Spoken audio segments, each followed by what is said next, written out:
When last we left our chosen, the party continued their investigation on the missing people.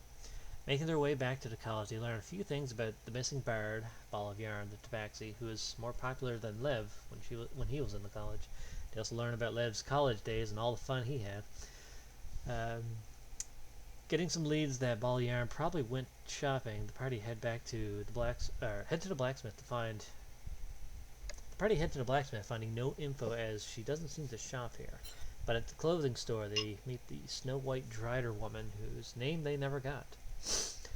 After telling the Drider all about Ball Yarn, she is immediately shocked and distraught that another of her friends is kidnapped. After her previous friend, Phoebe, the friend of Vikkel who turned demon centaur monstrosity. The Drider is saddened and doesn't have any info on the matter, as she didn't know Ball Yarn was kidnapped in the first place. The party decide to enter the market district, hoping to find a jewelry vendor. Being a bard, she probably wanted things to look pretty. Having no luck, as the market is very busy and crowded, the party gets separated but easily find themselves by spotting the very tall Ruby, who they didn't realize was 6'6". Lev climbing the nearby buildings to get a better look. He sees his friends, but still no luck on any leads. Ruby flies up to the rooftop, surprising Lev with her wings that he failed to notice when she came flying in during the fight against Phoebe. She flies down with Lev doing a cool pose to impress the crowd for dramatic effect. After coming dry on leads, Ruby mentions that she might know of a place where the party might know a place where they could possibly be. But this was info from several years ago, before she did time in prison. Leading the party, they soon find a warehouse guarded by one guard, the same guy that Meriden interacted with one night when he tried to gain info when they first started this investigation.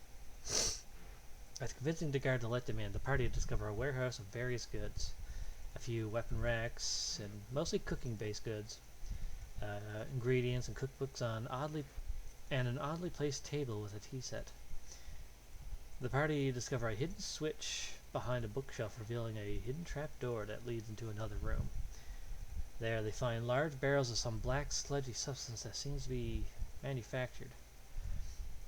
Finding another trapdoor, the party discover a room with 16 thugs and a mountain of coins being sorted into metal briefcases. After engaging the thugs, the room becomes a battleground of wind and thunder.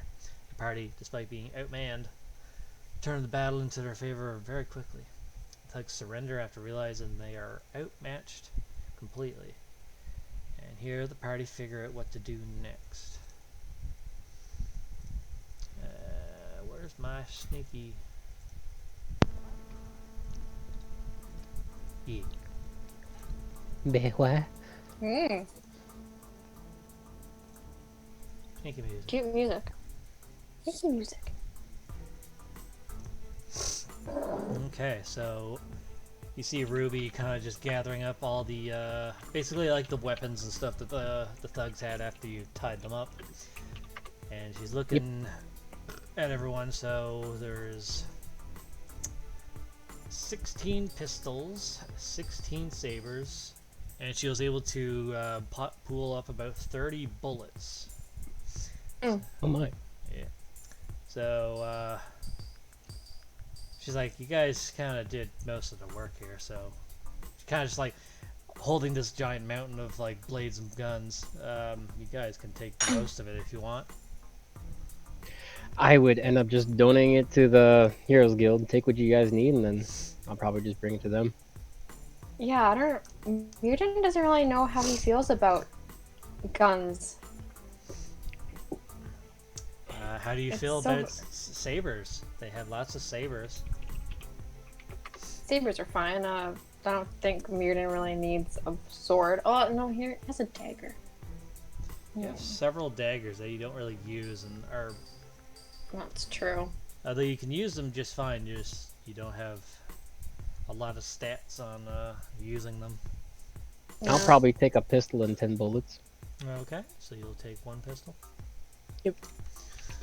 Okay, and 10 bullets, you said? Yep. Okay. I think I'll do the same, honestly. Like, just to see. I think, yeah, Mirrodin wants to try it. You'd be very interested in it.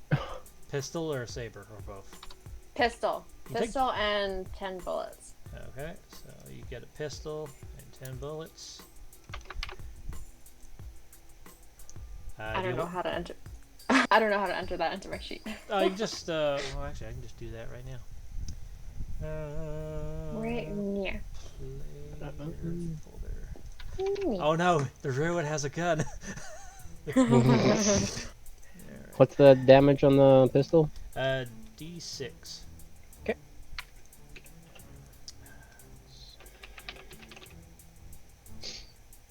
Ooh, excuse me. X. And do you see where it says critical? Yep. Right. Put 2d6 there. Got it. And I got no proficiency on that, so. Yeah, you guys wouldn't be proficient yet. And it does piercing damage, in case that was ever a question. Nah.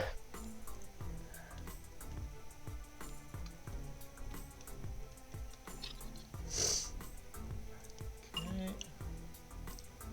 And Burrit! You got Burrit. Hey. Let's see. Trying to remember how much they weigh. Just keep it like this for now.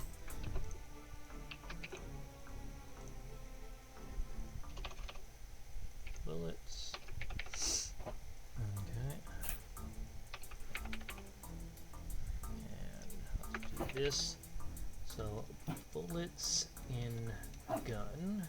It's holds 6 shells or 6 bullets, which come out of your total. So you have 6 in the gun, and you have 4 extra bullets. Yep. Can we just take 12? Because that means 2. Yeah, sure. Alright, well. Yeah, make it even. Or. You know what I mean. I know. So you have a Obi. full reload after. Yeah. Okay. She's like, do you want any of these swords? She just has like a bundle of swords, sabers. I'm like, again, I'm just gonna give them to the Heroes Guild. Yeah. I'm also gonna pass. Okay. Let's see, Ruby. You have. Let's see, she does have some extra rope. She's gonna bundle those up. Just strap it to her backpack. It's a good thing about sabers; they're fairly thin and slender.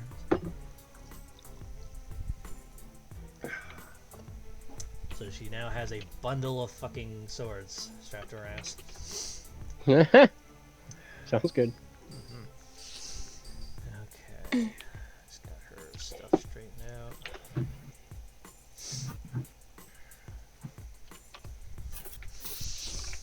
Okay. Oh, that's very cheap. Alright. So yeah, after like sorting out your equipment there, checking your guns. Now there's the question of the two large mountains of coins that on one table kind of got fluttered around everywhere from the wind spell. From a wall of wind that you cast last time. So there's coins kind of like everywhere right now.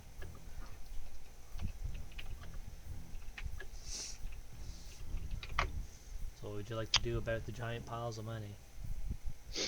I mean, You can only assume it's dirty money. I slap the gun out of Mirren's hand. Hold on, I made it.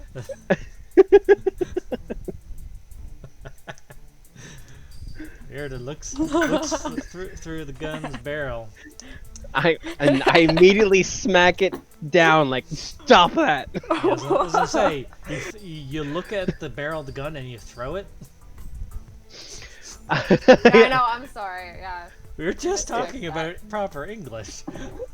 Right? So what I end up doing, It's a Monday.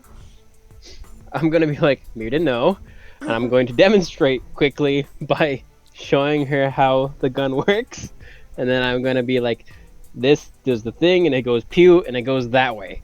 Don't look at it. Oh, okay, so that's okay. This is the danger zone. Yeah, Mirrodin kind of pales. Ruby comes up to you. He's like, you know how crossbows work, right? Yeah. It's like that, but really fast and very devastating. Mm-hmm. Oh, okay. Okay. I pat Mirden on the head. Shall we go? Ruby looks to the giant pile of guys we just tied up. So, what are we gonna do about these guys?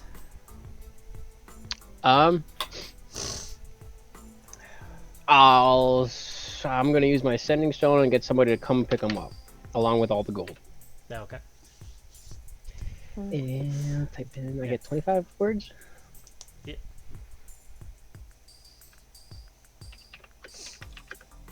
I gotta count how many people there are. 4 times 4 is 16. 16. All right.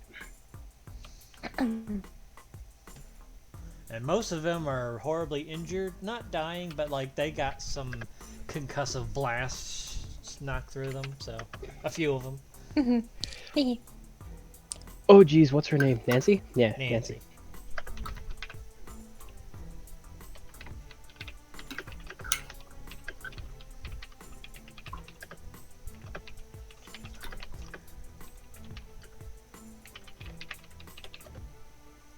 One, 2, 3, 4, 5, 6, 7, 8, 9. Okay, we're good.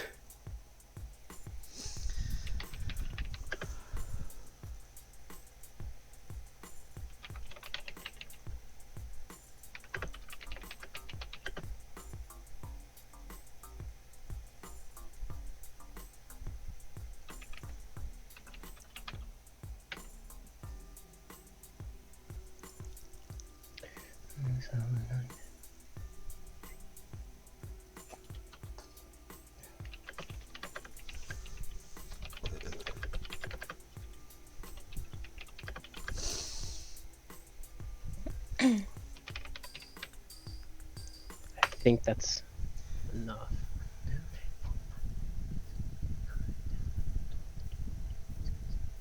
20, 21, 22, 23, we're good. Yeah, okay. Yeah, you get a response back. Just Nancy confirming, and that she'll send a group of people down. And backup if necessary. Sounds good. Yeah. But you notice across the room another trapdoor. Cool. So I'm going to stomp all over the hoard of coins and go check out the next trapdoor. Ruby follows. Perfect. I'm going to. They both look behind them and it's like, Meriden, you coming? Mirden! Morty. Come here. I'm sorry. Lev and Morty. Or Lev and Meriden. Rick and Morty. Morty! Morty. I'm sorry. I'll great. share the meme I was looking at. You better. I'm sorry. Ruby's like, It's- what's... it's really cute. Ruby is like, what's a meme? Exactly. I'm waiting on the meme beam. Ruby pulls the gun out. Tell me your secrets.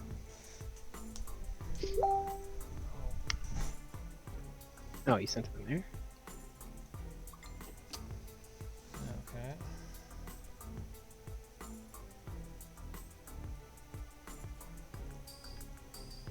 Oh my god.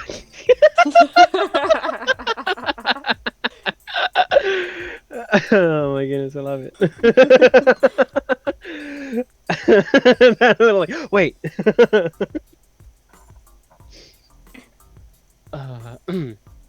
Anyways, that aside, Yes. I'm going to check the trapdoor for traps. Oh, hey, roll an investigation. Because I don't trust you anymore after that one chest. That's on you, dude. I trust nothing. It's the name of the game. Don't trust anything. I trust nothing, even with a 9. You don't see any. Yeah, Meriden. Neither of you see anything wrong with this trapdoor. It's not even locked. Alright, I'm going to open up. Okay, you're gonna open that one up. Jump on in. Alright. Same as the last two. You go through like a small little tunnel leading to another trapdoor that goes up. How do you proceed? By going through the tunnel. No, I mean like the trapdoor. You're right at the trapdoor right now. Oh, well, On the other side. Do you bust through? Or do you carefully open? well, Do you have it in you for another 16 enemies? no, but we've come too far. I'm gonna whisper back. You guys ready? Ruby's like, yeah, I guess. Mirrodin is ready. Busting that door down. Okay, you In. bust. I will just give Are you guys- gonna do like a karate boot? Yes. Where do we go? I will show you as soon as I.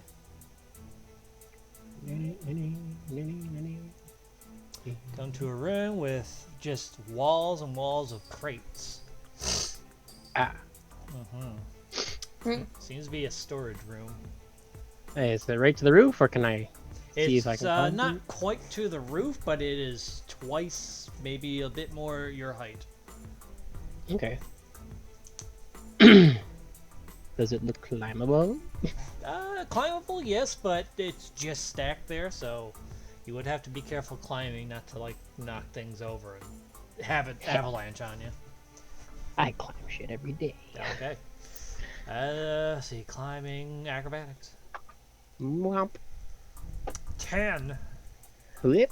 You just like at the market, you're climbing stuff. It's like a little kid climbing rocks. You're climbing up them, but it just looks adorable.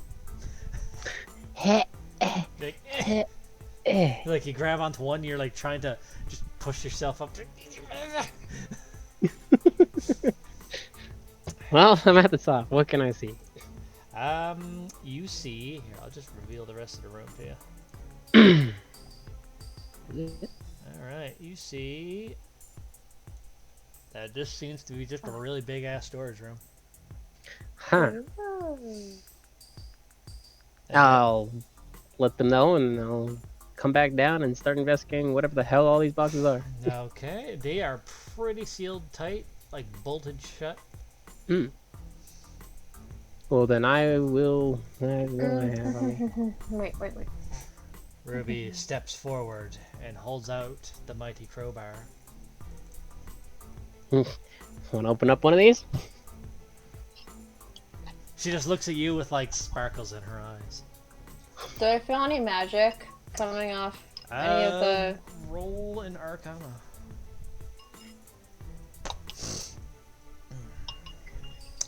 Let's see. Are these the magic boxes that explode?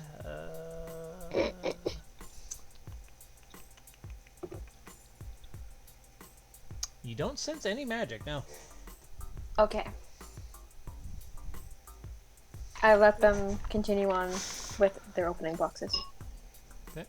Ruby is just like, she finds a nice ripe one. She's like, oh, I'm just gonna get that crowbar right in there.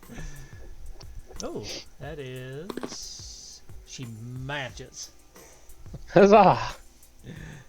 Alright, so she cracks open one of the big ones, and inside you find various bottles of pills, syringes with different color liquids in them.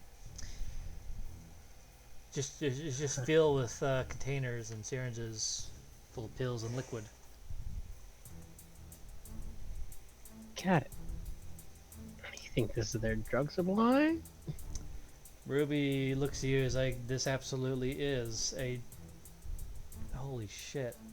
She's like, kind of looking at the room at large, and she just realizes this entire room is full of drugs. If this got aired on the streets, it would be... I don't even know what that would be. Chaos, pandemonium. An apocalypse. Sounds about right. Well, we have reinforcements coming to collect all this. Shall we move forward? Ruby's just like looking at all this stuff, kind of remembering stuff that she had to go through already. Yeah, let's move forward. Gotcha. Right. I'll let that slide, because I don't know. I don't want to pry. Not the time. Can And they lose Meriden. yeah, because Mirrodin is actually thinking about burning all these boxes down. Do they burn?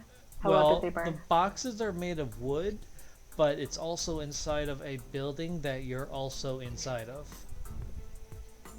True. Damn. I know. I was looking to see if I could. Also, add any other we're spells. trying to find missing people. The druid's answer just burned it all down. Yeah, but We're drugs are bad. Yes. Drugs are bad, yeah. Oh man, if it was like herbal drugs and then you just lit the whole building, oh man, Bard's College would be having a fucking field day. I'd be having a field day. Okay, so another trap door. How do you- Investigate. Investigate. I'm going to investigate because I don't trust nothing anymore. You see Mirrodin about to open the trap door without really investigating it properly. And you I grab smack his hand. yeah, you grab Oh, his that's the hand. second time today. Yeah, you knock his hand out of the way. And then you open the trap door. I'm like, sorry, I didn't want you to get hurt. Whack. Everyone roll a dex save. I'm just kidding. Yeah. No. This one does not seem to be locked or trapped. Then, like before, we venture forth. Okay. See, Bard can rhyme. Oh my god, you're doing the Bard thing. Alright, so you go down just like before. All the connecting tunnels seem to be the exact same. However, when you reach the other end and are about to open the trap door, you roll perception, whoever wants to. Of course I do. What do you have? No, I shall roll perception because You don't trust my perception. So, as no, Lev because I have a +8. So Oh, yeah. basically, as Lev is going to open the trap door, right, you sneak up behind him, cover his mouth, and grab his hand. And you just whisper in his ear, shh. And then you both hear a voice on the other end of the trap door. Mirrodin, what you are basically hearing, let's see here. Yeah, how was it I did the voice for this? I don't know. No, I'm just trying to remember. It's been a while since I wrote this. Yeah, exactly. Oh fuck it, I'll just do a regular voice. Your magic will fuel the next batch quite nicely. Just hold still while I extract its essence.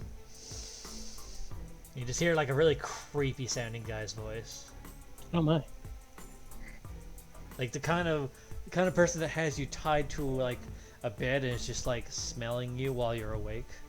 Yeah. That level of creepy to his voice. Like the oily, like nasally Let me extract type your of voice. He basically heard him. Let me extract your essence. Oh my. That's a yikes for me, dog. Alright, well, upon hearing that, I'm gonna be like, don't hold me back anymore, and I shake Mirrodin off me and I fucking bust the door down. Ruby's like, oh god, I gotta stop him. gotta stop him. Well, at least we have the element of surprise now. Well, not after busting the door open. Quotations. Yeah, Elvin, a surprise, busts the door down. I mean, it would be very surprising if you're not expecting it. Oh, true. Mm-hmm. But what was the spell you guys used a lot? And, Loud! yeah, remember Shatter and Thunderwave? I believe they're audible up to 300 feet away. Let's not That forget that I is had true. like Let's whirlwind going see. on, Let's and like all see. the coins are flying around. Gunshots were. Boy, Yeah, there was also a what? lot of gunfire. Like 16 people shooting. Okay, point. It's like element of surprise. Okay, well, let's see here. So you pop out, and you see. Why is it? No, reveal area. You stupid bastard. No, That's no. the opposite. Why is it going to hide? I said reveal. There we go. Ah, hello, things. Yeah, stuff. You see on a pedestal a tabaxi woman and a shit ton of cages lining up against the walls. Allow me to 100% zoom this bitch. Uh-huh. And you see this half flesh, half machine creature standing next to the pedestal, he has an empty syringe, and around the pedestal are 4 magical little, like, orb things on smaller pedestals. Oh my. That is what you are seeing. And he's like looking down at the tabaxi, and he looks up to you guys. Ah, welcome to my lair. Might I offer you a cup of tea? Oh my. I want to. Sorry, what? You're gonna just suddenly craved a cup of tea. Like a really good offer. What the fuck? He actually puts the syringe down. He's like, oh, well. Yeah, underneath the pedestal where he has like some tools and stuff, he actually brings up a tea set.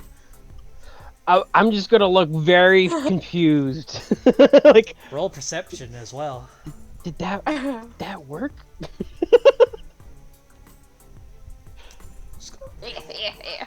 Oh my god, perception. Mirrodin, you remember the tea set at the entrance? It's the exact same tea set. Well, same design. Is the tea poisoned? He's got several cups of tea poured up.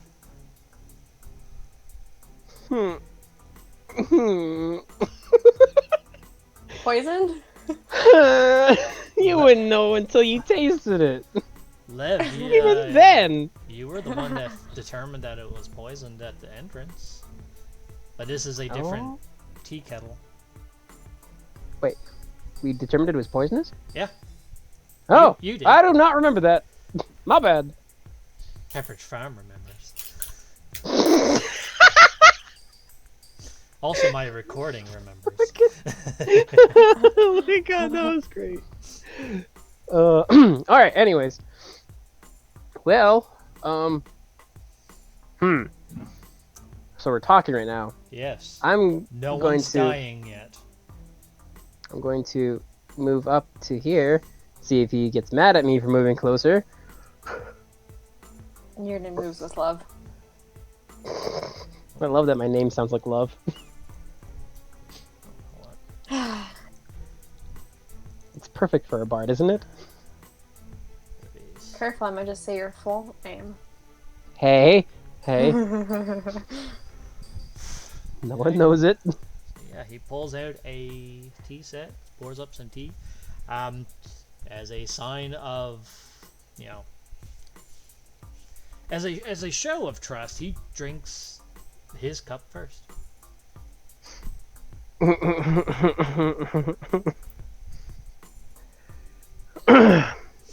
Like, and he just like gestures with his hand. Please have a cup. Mirrodin reaches out and takes a cup. Alright, well, I guess I gotta be closer to grab a cup. Yeah. Well, I'll take a cup. Kind of position myself a bit more like in between him and the altar. And then, I already know it's poison, that's the thing. Well, he already drank his. Like, listen, I have watched The Princess's Bride, alright? I know this is true. We've all watched The Princess Bride. Yeah. We know how this shit plays out. But you don't. I don't think you understand. This whole situation is inconceivable. Uh, I love it. Oh, that was good. Inconceivable. See, Anshan got the list for it too. Yeah. Anyways, I'm gonna take the cup. I know it's poisoned, so I'm just gonna look at it for a sec. Look back at him. And kind of swirl the Tui around and be like, so what exactly are you doing here? Well, someone's actually interested in my work. I take it you were the noise in the other room. I'm gonna smile with a little bit of a snicker to it, and like, yeah, that was us indeed. And I'm gonna introduce myself, do a little bow, pull my cape off to the side, or hold my cape in front of me and bow or whatever, and be like, Lev Rocco, at your service. And who might you be? I will. Critty Cow. Oh, I'm gonna forget your name. I'm very sorry. I put it in the chat. I'm gonna hold on. I gotta copy and paste that. That's why I put it in the chat. My dyslexia reads as Kit Kat. If you put the words together, it's critical. But with K's. Oh, Critical? Okay. Yeah, with K's. not bad. Fuck your grammar.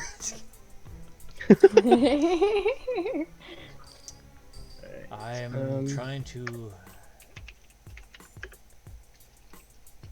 make a breakthrough in my experiments. I'm sure you've seen them. I'm trying to make them better. I subdued a few, yes. And I take it you already know who I am and who I'm with. I had a feeling. It's not a simple walk through a door to get to where you are now. Clearly. I'm gonna look at the tea and be like, so I assume you already know that I know this is poison. Yet you still took the tea anyway. My mother told me not to be rude ever. And I place the cup back down on his tray or whatever and say, but alas, I cannot allow you to keep doing what you're doing to all these innocent folk. As you're saying that, you hear a weak cough from the cage just south of you. I'll give my attention to the south of me. Yeah. You see a young, around your age actually, human male. He looks very, very exhausted, kind of tortured a bit. Mm-hmm. Like he has burn marks on him. Right? But he had his head lowered and he coughs a bit and looks up. Lev?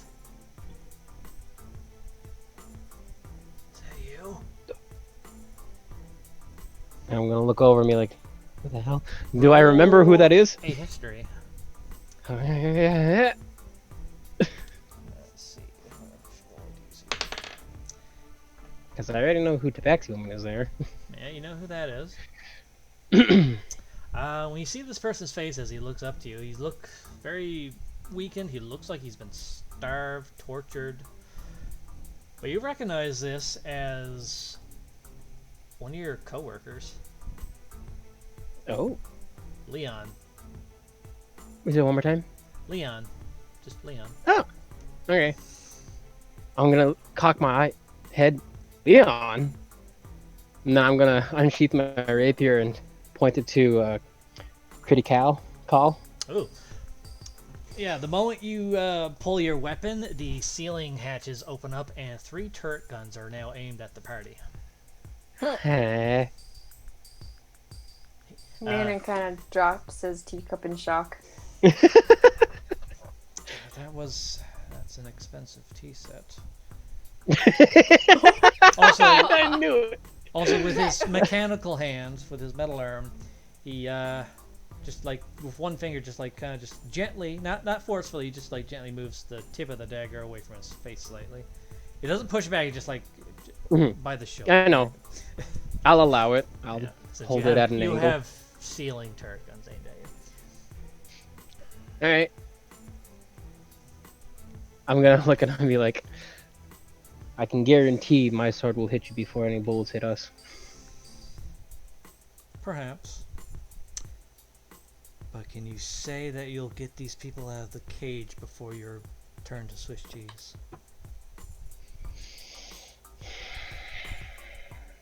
I'm gonna take a moment to look around and see what Mirden and Ruby are thinking.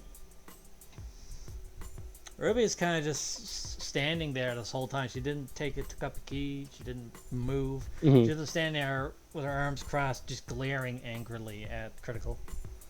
Oh yeah. She's critically glaring at him.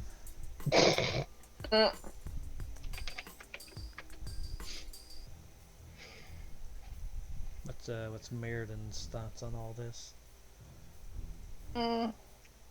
I'll look at Critical and say, now what do you suggest? Well, wait but a few moments and I'll have a few more cages freed up.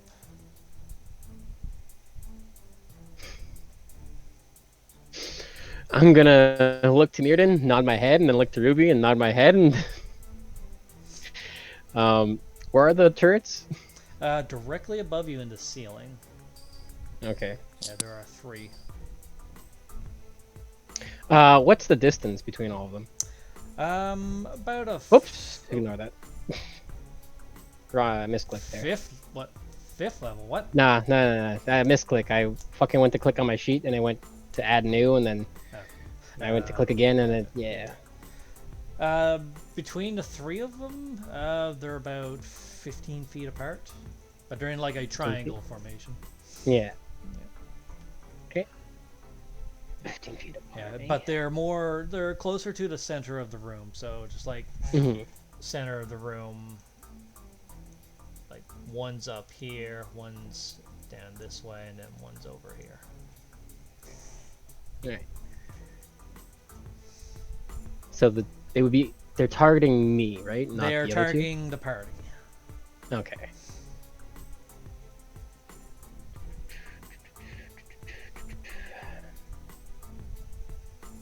Let's see, what can I do? Here it is, just standing there, just like with one finger on his chin, looking up. I can do that spell, and that spell, and that spell. That's kind of what I'm trying to figure out too.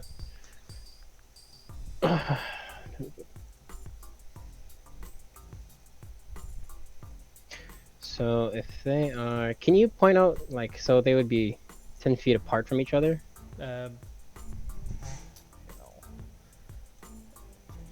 They are 15 feet, so it'd be like 15 feet that way, 15 feet that way, and then 15 feet back up this way. So if I put a shatter right here, would that be within 10 feet of all of them? They're triangle formation. So from there, 10-foot radius. Yeah, if it's cast on the ceiling, mind you. Yeah, dead center in the ceiling. Then yeah, you would be able to. Okay.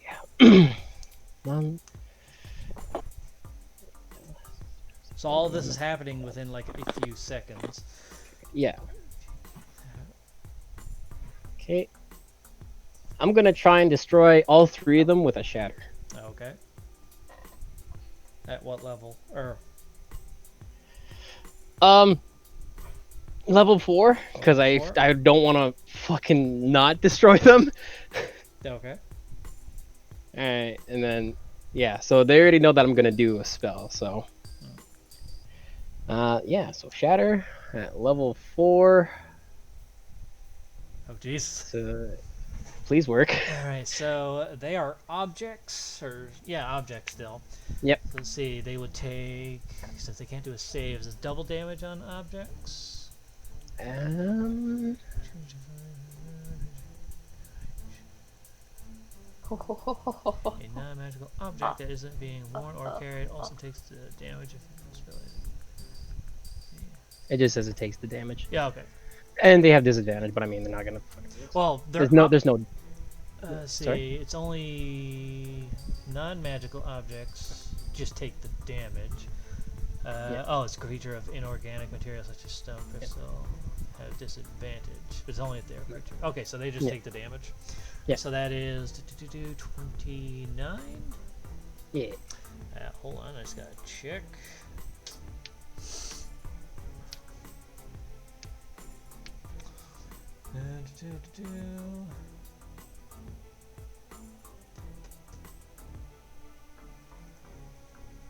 Yeah, with that, the entire ceiling just.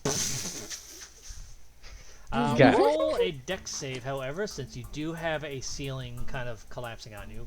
And Yeah. I'm going to try and save her. So like diving over the table and rolling that way with her. She is restrained to the table, Okay. like Well, by the hands and feet. let's see. What can I already used a spell, so I can't use another spell. Oh shit. Wait. No, I can't do that. Never mind. Yeah. I can't use a cantrip.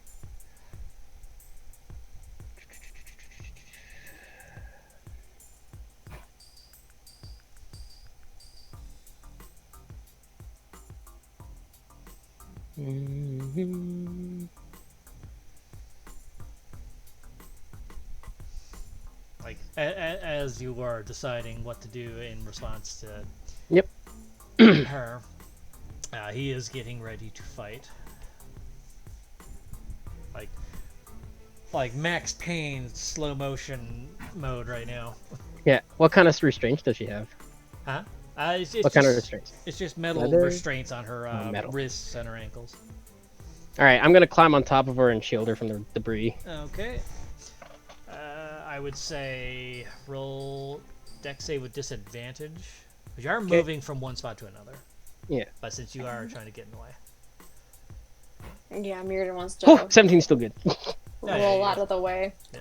Mirrodin also needs a dex save? Yeah, because you are within the range. Ruby, Yes. she's technically outside of the range. Yep. Yeah. Not doing anything is a good idea. You both pass. Cool. Alright. What damage do I take? Moving? Are we moving anywhere? Well, I mean, I kind of moved just on top of her. Yeah, you kind of just jumped on top of her, and she kind of just like, you jump on top of her, but you feel something cushiony around your chest area that kind of makes it comfortable to just stay here. Uh-huh. Yeah. Say no more. Yeah, so you're like Goodness. on her like that. Yeah. Oh my. Yeah. As there's debris falling down, guns falling out of the ceiling. Roll initiative.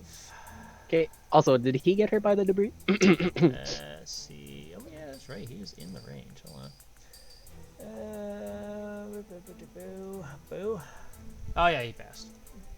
That sounds good. Yeah. Initiative. Not bad. Dorsative.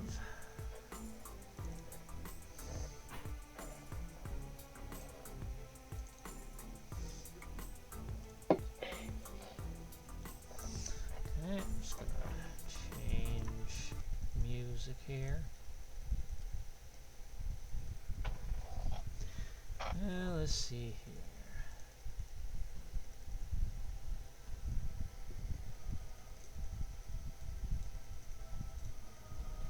Yeah, that'll do. Alright, Mirrodin, your turn first. So we're just fighting against this one guy? Yep. Oh, goodness. Okay. Well, you destroyed his ceiling turrets. Yay. I'm just gonna turn that down Ah! on my side a bit. He's Oh god, you shoot him! Oh my. Mirren's gonna panic and pull out the gun. Holy shit! You pull the gun out and shoot him. Was that intentional or? Yes. Okay. Surprisingly, with only your +1 modifier, It was impressive. you actually hit him. Roll damage.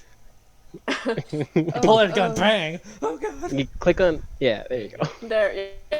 Yeah, just gotta check what's this guy's abilities. And yeah, Mirrodin, like when he fires, like the kickback, like kind of jerks his arm back. So yeah, he was very All right. surprised. Yeah. So when you fire the gun at him, you think, oh, I hit him. It kind of just like hits the metal part, the metal plating that he has, and doesn't seem to penetrate.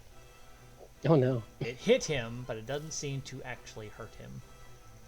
You just hear a loud ting.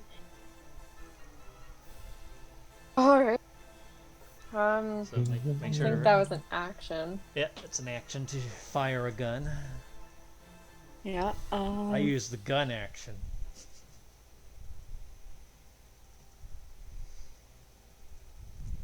And then damn, I don't have any many bonus actions, do I? Not a whole lot. Except for yeah, killing word. Robot does. COVID.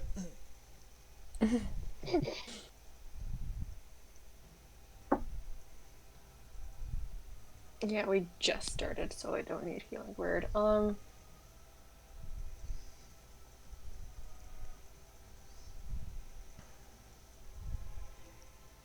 Yeah, I think I'm just gonna end my turn there. Okay. Do you want to move or anything, or 'cause you can still move if you want? Yeah, actually, I'm gonna move here. There you go. How you want to This do? is short distance. Okay, so that's your turn. That's my turn. Okay, Ruby's turn. What can Ruby do again? She's already used her action surge and her radiant soul because she wasted it. Literally, like almost the moment she activated, you guys started blasting AOE spells. I was like, well, that was a waste for me. Alright, well, she is going to do what she does best, and she's going to move to here, and she's going to attack with her Blade Whip a couple times. Just Soul Calibur mode. That hits. Hold on.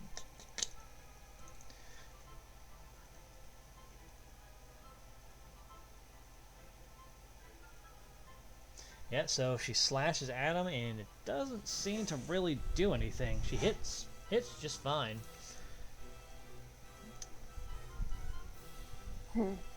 But you just see her Blade Whip just slash against him and not really do anything. Got it. Yeah. But she's going to go in with a punch with her brass knuckles that she has.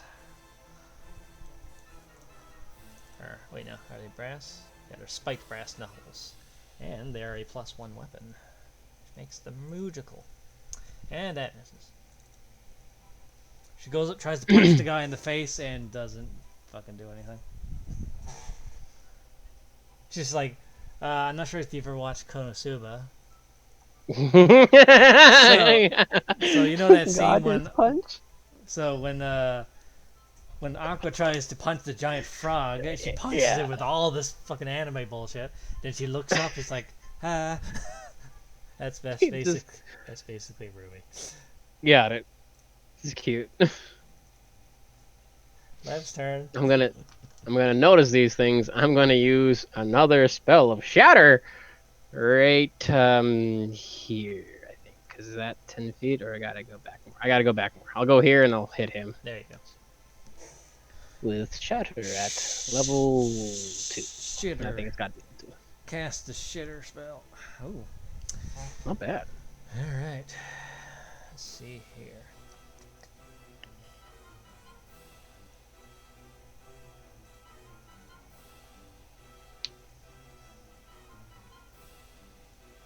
Okay, and that's a con save. Okay. He has metallic parts on him, right? He does, but they are. Let's see here.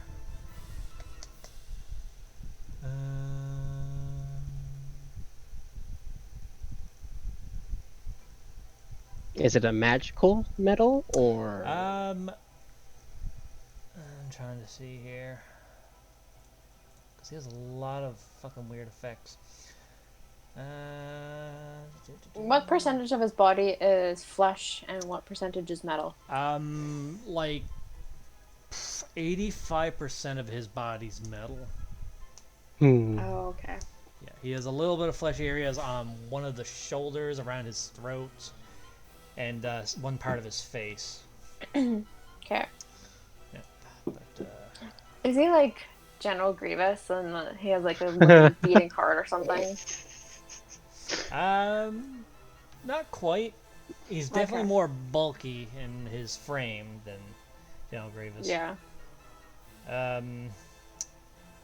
Why are you snickering, Anchan? So many references to funny. stuff tonight, right? What? Just It's just funny that I know making Star Trek references. or Star Wars. A bit, yes.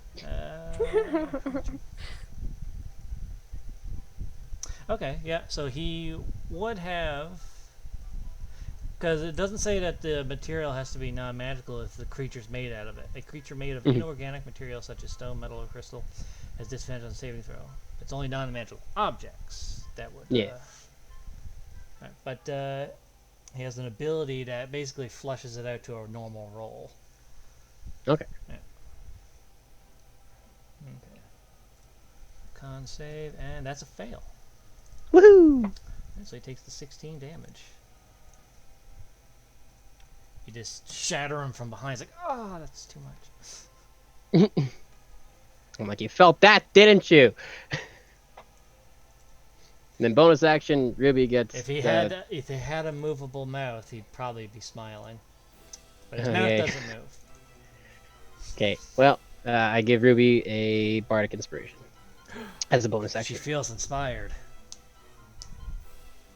She feels inspired by the shatter. Yep. Just the shockwave just pumps her up. Yeah, Okay, and that's your turn? that's my turn. All right, this guy. Well, never mind. I mean, no, if you wanted to do something else. I was just gonna jump off of her at that point and Oh, like yeah, no, that's fine. go between her and him. So like right here.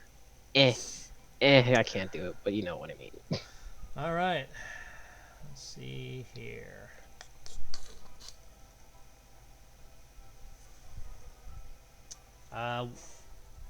So he's gonna do some Iron Man shit. He's got 2 arm blasters, and he also has one on his shoulder. Oh boy. All right. And he has 3 attacks. All right, first one on Lev with his arm blaster. Does a, let's see, that is still a ranged attacks at melee range, so disadvantage. 17 hit you? That matches, and I don't think I have anything to change it. No, I don't. Alright, you take 11 radiant damage as he is firing energy beams from his arm blasters. Second 11 one, damage. yeah, radiant. Okay. Alright, he's going to shoot one at Ruby. Ooh, hold on. Haw! Haw! Haw! Alright, so he points one directly at Ruby's face, like right up to her eyeball. And basically you just hear like the sound of like machinery like shutting down or powering down, and just like and smoke coming out of one of his arm blasters. Yeah, he rolled a nat 1, and then he got worse severity, so Yay! fucking, he's like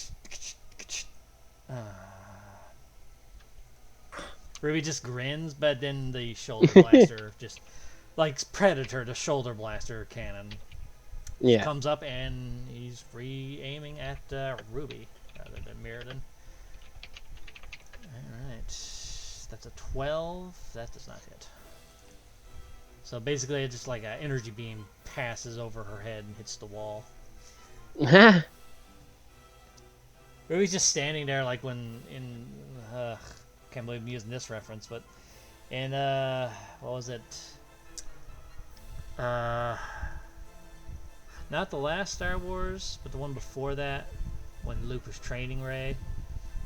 When he appeared as a image, or like just like a hologram, or whatever it was, just an illusion of himself, and he took on like the entire like army, the entire Sith army. Yeah. Right. And they're all shooting at him, and he just brushes his shoulder off. She just basically does that as he missed. Oh no. Okay. Twice. Alright, well, that's his turn. Mirrodin. Sweet. Okay, he wants to dish out radiant damage. So shall I. Guiding bolt. Mwahaha. 13. That misses. Damn it. You just shoot off and hit one of the higher walls up there. Anything How about else? Yeah, how about his enchant hurt? I'm not hurting too bad, but I could take some healing. Remember, you did just cast a spell. Yeah. So, Right. Damn it. And there's only very specific ways you can dual cast in a turn that I discovered. Yeah. But it can't be bonus action spell and regular action spell. no. Yeah. If you multi-class 2 levels into fighter and use action surge, you could.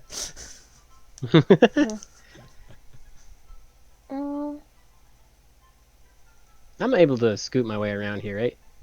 Yeah, that's my turn then. Okay. That's my turn. Okay. Back to Ruby's turn.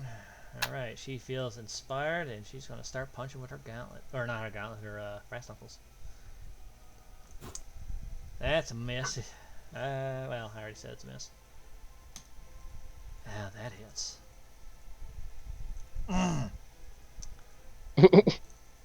She like punches him like a little kid, nothing.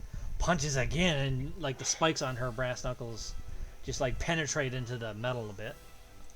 Nice. Alright, so that is 9. Alright. It's like, yeah, punching things always work. And that is her turn. Okay. I will scoot my way over there. Whoops, I'm on the wrong thing. And mirror. There we go. And then I will use Thunderclap. Okay. That's only 5 foot around you. Yeah. 5 foot. Alright, so that is con save. Yep. And that fails. Because it's 16. Yeah, so he takes the 11. So Yay! You just go up and just like... Just boom! Yeah, you just clap your hands behind his head like in Conjuring. Yeah. Just go behind him. Yes. Thunderclap. And then I will use yeah, I can use a bonus action spell, right? Yeah, Since I because use cantrip. Yep. Alright, I'm gonna use Healing Word on myself Okay. at first level. Okay. I believe that is. Yeah, Cure Wounds is the one that's action. Yep. Nice. There you go. That's fucking max, isn't it? I think so. Yeah, that's D4 Ugh, plus the 5. love it. You just, Alright, I'm not hurting as much. there you go. That's my turn. Alright, this guy's turn. Alright, so the shoulder cannon flips backwards on a swivel and starts shooting at you. Okay. 12 does not hit. Does not hit. All right, and he's going to shoot the other one at Ruby because Ruby punched him and dented his armor. Oh my god.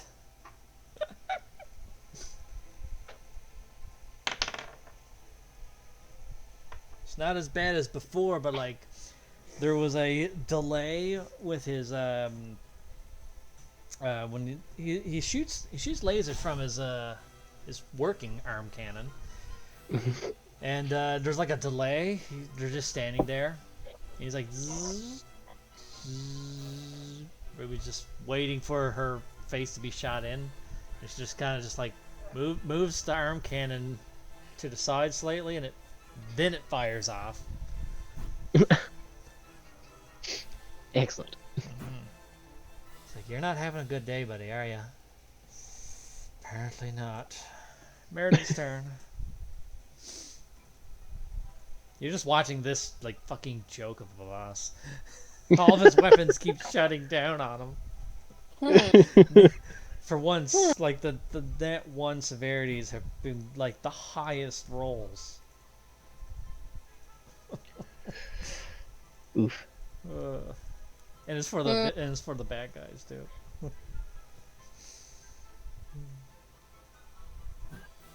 It's Merrin's turn. I know. What can Meriden do? Although the situation doesn't seem that dire. Yeah, well, Meriden's gonna cast Frostbite. Let's see what this does with his Okay. combination of metal and flesh. Okay. Frostbite.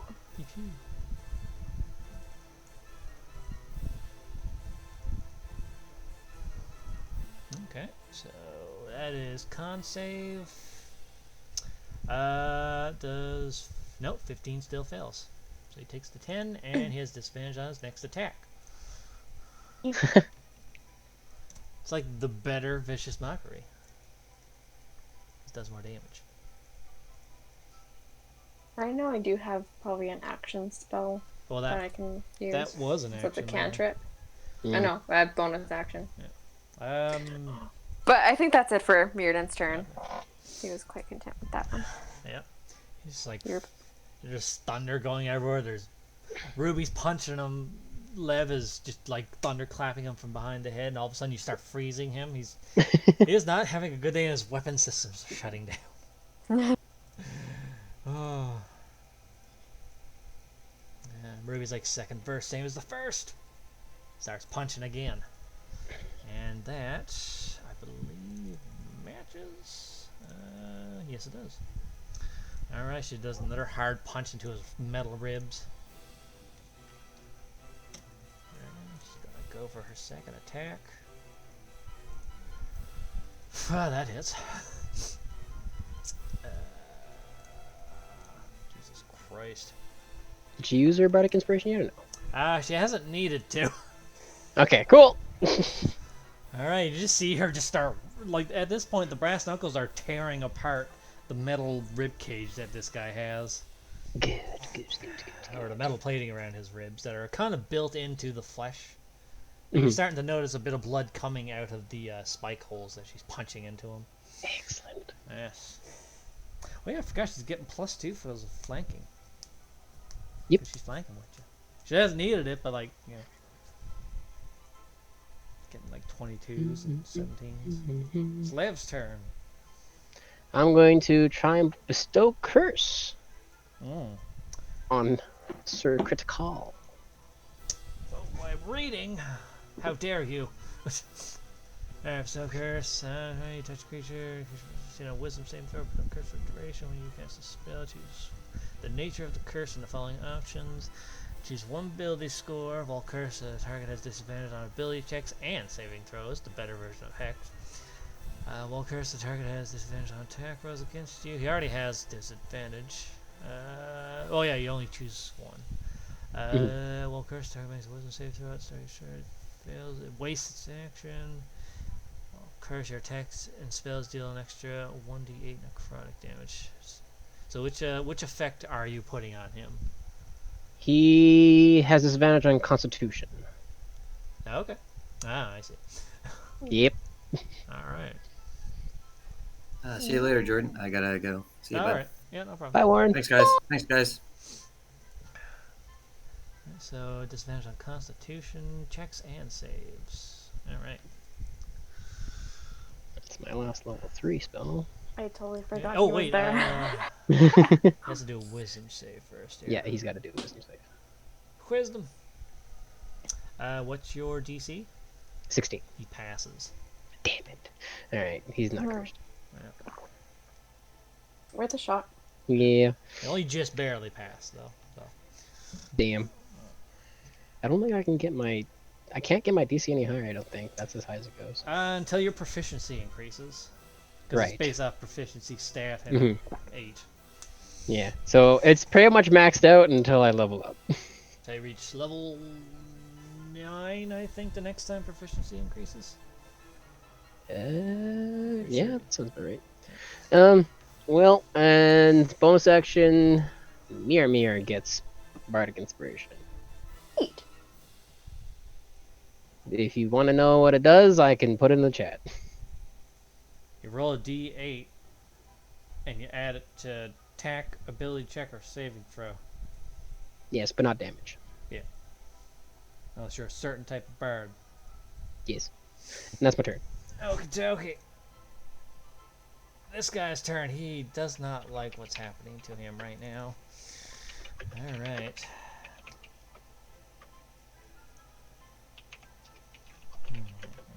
What does he have? He took away his fucking ceiling turrets. Fucking He just real mad about it. 29 damage. This battle would be actually hard if he had that.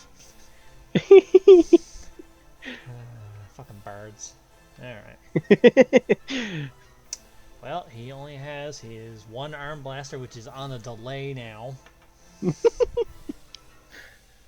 means it's going to have disadvantage, basically, regardless of what range he's in. Well, the first attack has disadvantage too. Yeah, but I mean, like, longer term after that. Mhm. Oh, God. So everything is disadvantage right now. Alright, so, Lev, first things first, you're getting shot with a shoulder blaster. Okay. My God, with the net ones. Alright. So he just shoots the ground near you, missing completely, and then he's going to try to shoot Ruby. No, not with a 9. Oh my God. This poor guy. Mirrodin's turn.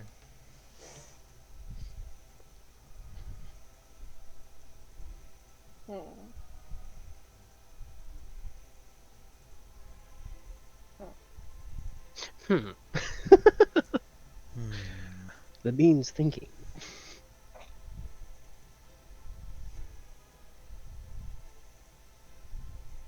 It's like Meredith's just standing there thinking, what can I do? Pulls gun out. Oh wait, that didn't work. No, it didn't. I don't know. Frostbite seemed to work really well.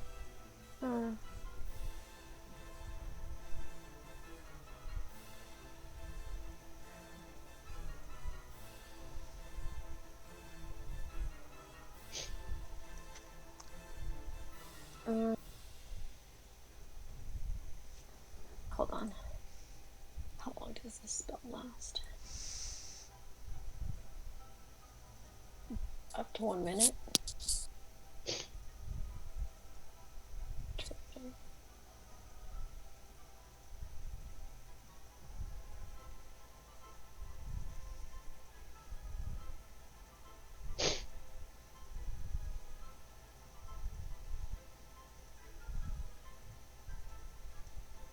Okay. I am going to cast Moonbeam on him and his where he is on his spot. Okay. Pew. Oh, hold on. I shall cast it at level 3. Oh no. Wait, what is it? Level 2. Yeah, it's a level 2 starting, I believe. Yep. Okay. So you're casting at level 2.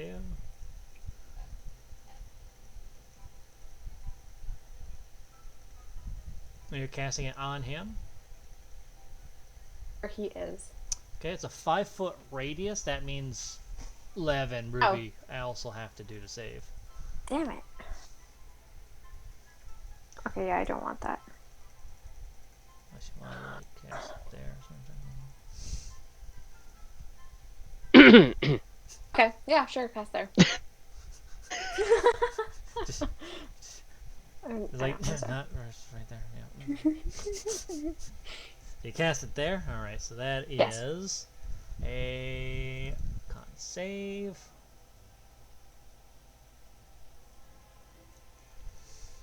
Okay, that would be. Let's see, he doesn't have disadvantage on that one because Hex or Stoker's failed. So just trying to see if there's anything else. Am I also allowed to use Bardic Inspiration on that? No. No? Okay. Is it only on physical attacks? No. No. Attack roll that you make, ability check or saving throw that you make. Yeah. Oh, okay. So if you have a spell that requires a roll, Like Guiding then Bolt. yeah. I see. Oh, I see. Okay. Yeah. Wait, I don't think Guiding Bolt requires a roll. Yeah, it does. Attack roll. Oh. Well, yeah, so does Frostbite, I guess. Yeah. Frostbite, it wouldn't be able to work on. Guiding Bolt does? Yeah, Okay. Guiding Bolt has an attack roll to it. Interesting. Let's see. Interesting. Silver beam of pale light shines down 5 foot raise here, 4 foot cylinder high. So you had this beam of fucking light shooting up into the ceiling. Yep. So spell ends. Then when cylinder, when a creature enters the spell's area for the first time on a turn or starts its turn there, it is engulfed and goes to flames. If that's searing fame, it takes 2 damage. She change ranks to saving throw, just manage to fail those things or goes to form. And so when a creature enters the spell's area for the first time on a turn or starts its turn there. Okay, so it'll be when his turn starts that he does the thing. Yeah, that's what I'll make his con save. Yeah, so on his turn he has to do the thing. Yep. Okay, so you cast. You just like summon a fucking pillar of light. It's like, oh! Actually, no, wait, Moonbeam. Oh man, you do some Sailor Moon shit. That's your turn? That is my turn. How do I move this? Yeah.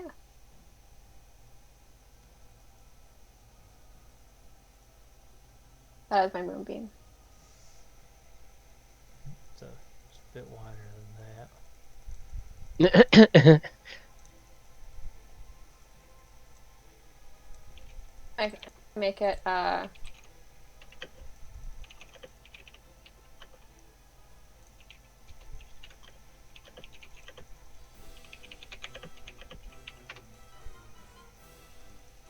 guess there's no way to make it,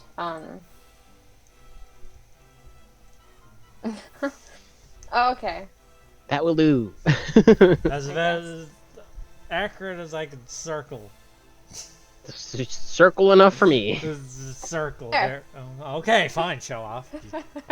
Wow. Alright, that's your turn?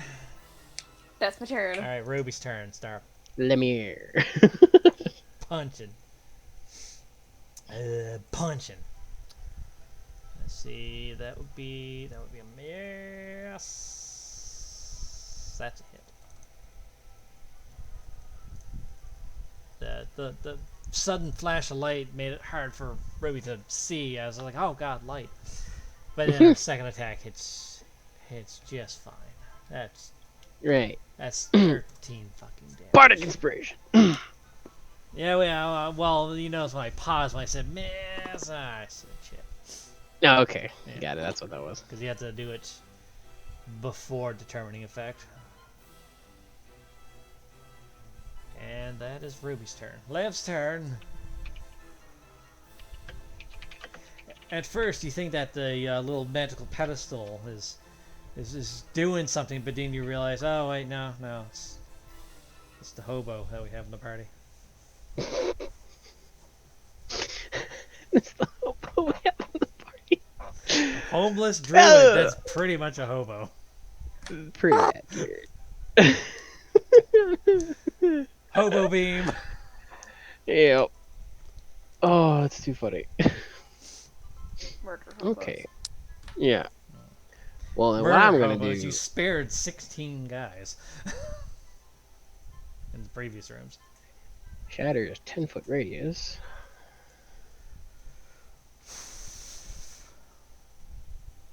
Yeah, I'll use shatter on him. I'm gonna just do it like above him so that it only hits him and not us. Okay. It's gonna aim for his head. Basically, he's gonna have a robot headache. Yep. Okay. Shatter. At level 2, my last level 2. Last one. That's unfortunate. Well, let's see here. He fails. Terrible. Woo! He's not looking to. Oh, is that 10 damage? 10. Yeah, it's not the greatest. Damage is damage. Yep. At least it's And not no one's failed. wait. Exactly. And then so she did use her bardic inspiration? Who? Ruby. No. No, okay. She just rolled so that wouldn't be worth it. Well, no, I forgot that she had it right when I clicked Oh. it. It said that it missed. Gotcha. Because it has to be used before determining effect, if I'm not mistaken. Yeah. Gotcha. Alright, oh, well, no, you can do it after you roll, just before you know whether it hits or not. And since you're DM, you already know whether it hits or not, so... But I also stated that it missed. Yeah, exactly. So... We as a group knew that it missed beforehand. Anyways. I don't think I have it. Yeah, I don't think I have any bonus. So, that's my turn. Okay. This thing's turn. He is not. Oh yeah, he has to do another con save for the moonbeam, and that's a fail. And 12 damage. Moonbeam. Oh boy. Scroll wrong page. So yeah, he is not doing good. All right. Who is he gonna attack? He's missing one of his weapons. Fucking fly in my room. He turns his attention to Mirrodin and focuses all fire on him. Uh-oh. Shoulder blaster. 13 does not hit you, I take it. Mirrodin? Here. Mirrodin? Mir, am I here? There you are. Hello? Hello? Okay. Yes, hello. Alright. I'm saying that it doesn't hit. Okay. Okay, we didn't hear you. Here. Alright, and arm blaster. Does a 26 hit you? On me? Yeah. Uh-huh. Yeah. Okay, you take Shit. 9 radiant damage. As you Ouch. get just like pelted with like some just like little mini Gatling laser blasts that it shoots. And do I need to... Do a Anything except for- con save to maintain Moonbeam. Yeah. Damn it. That fails, so Moonbeam is gone. Yeah, you have to delete it. Yeah. Hold on. Did he take the damage from it? Oh yeah, he already took damage. Oh, okay. Yeah, it's when he starts his turn. Yeah. So Okay. yeah. Alright. He's like, oh, Moonbeam gone. He's like, that's better. Ruby's like, yeah, I can fucking see now. Jesus. Merrin's turn. Okay. Mirrodin is going to use the pistol again. Okay. Because that seems like a good idea. He's going to aim for the squishy bits, though. Okay. Squishy bits. Squishy bits. Squishy bits. Woohoo! Yes. Okay, so use bardic inspiration, or does that... No, You don't need to. That Don't definitely, need to? That definitely hits. Oh, okay. Jesus. Damn it. Well, And again, it just hits the metal part. Unless you hit like a net 20 maybe. But you hit the metal part and...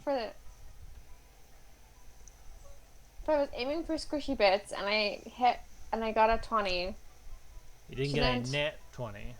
No, I didn't get a nat 20. No. He's got a regular hit. And unfortunately, he does not take damage from regular weapons. Bloody hell. As was determined when you shot him the first time. Yeah, I guess. When you started things off by pulling a gun on him. Yeah. Is that your turn, or do you have a bonus action? You mean? No, it's my turn. Okay. Man, punching seems to work better. He starts punching him again. That hits.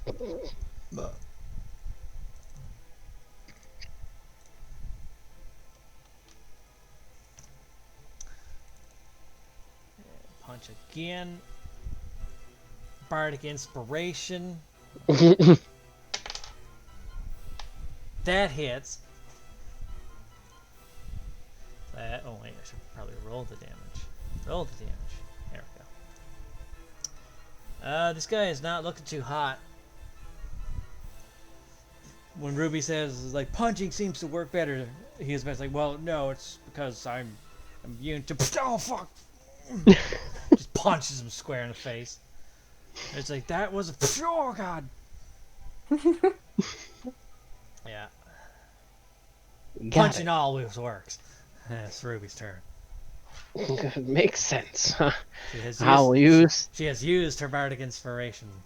Yay! Use thunderclap. As I say, you feel a sense of accomplishment when she does. Yay! Alright, so that is corn save. Okay, so her. My God. Yes. He fails. He is currently he's not down, but he's kind of doing like the Mortal Kombat or finish. Shaking. Yeah. Finish. Got it. I guess I don't need to use another bardic inspiration on anybody. I'll hold on to that and take this my turn. Okay. You had more trouble against the grunts. We sure did. This guy's turn.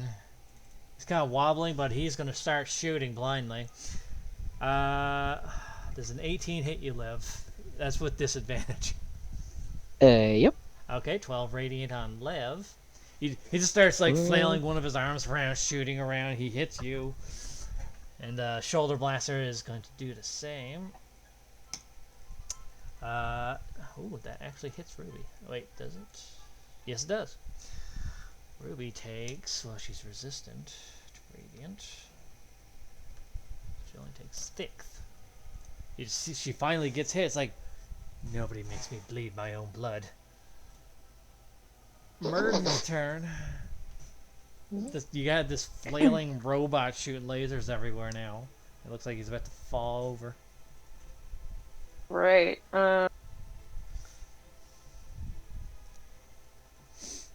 Still have that bardic inspiration on you too, I believe. I do. I don't know how to use it though. Well, essentially, when you do an attack, an ability check, or a saving throw, you can, if you feel it doesn't, if you felt it doesn't like match up to what you need, if you feel you didn't roll high enough on one of those things, you just you just roll a d8 to add to it. That's it.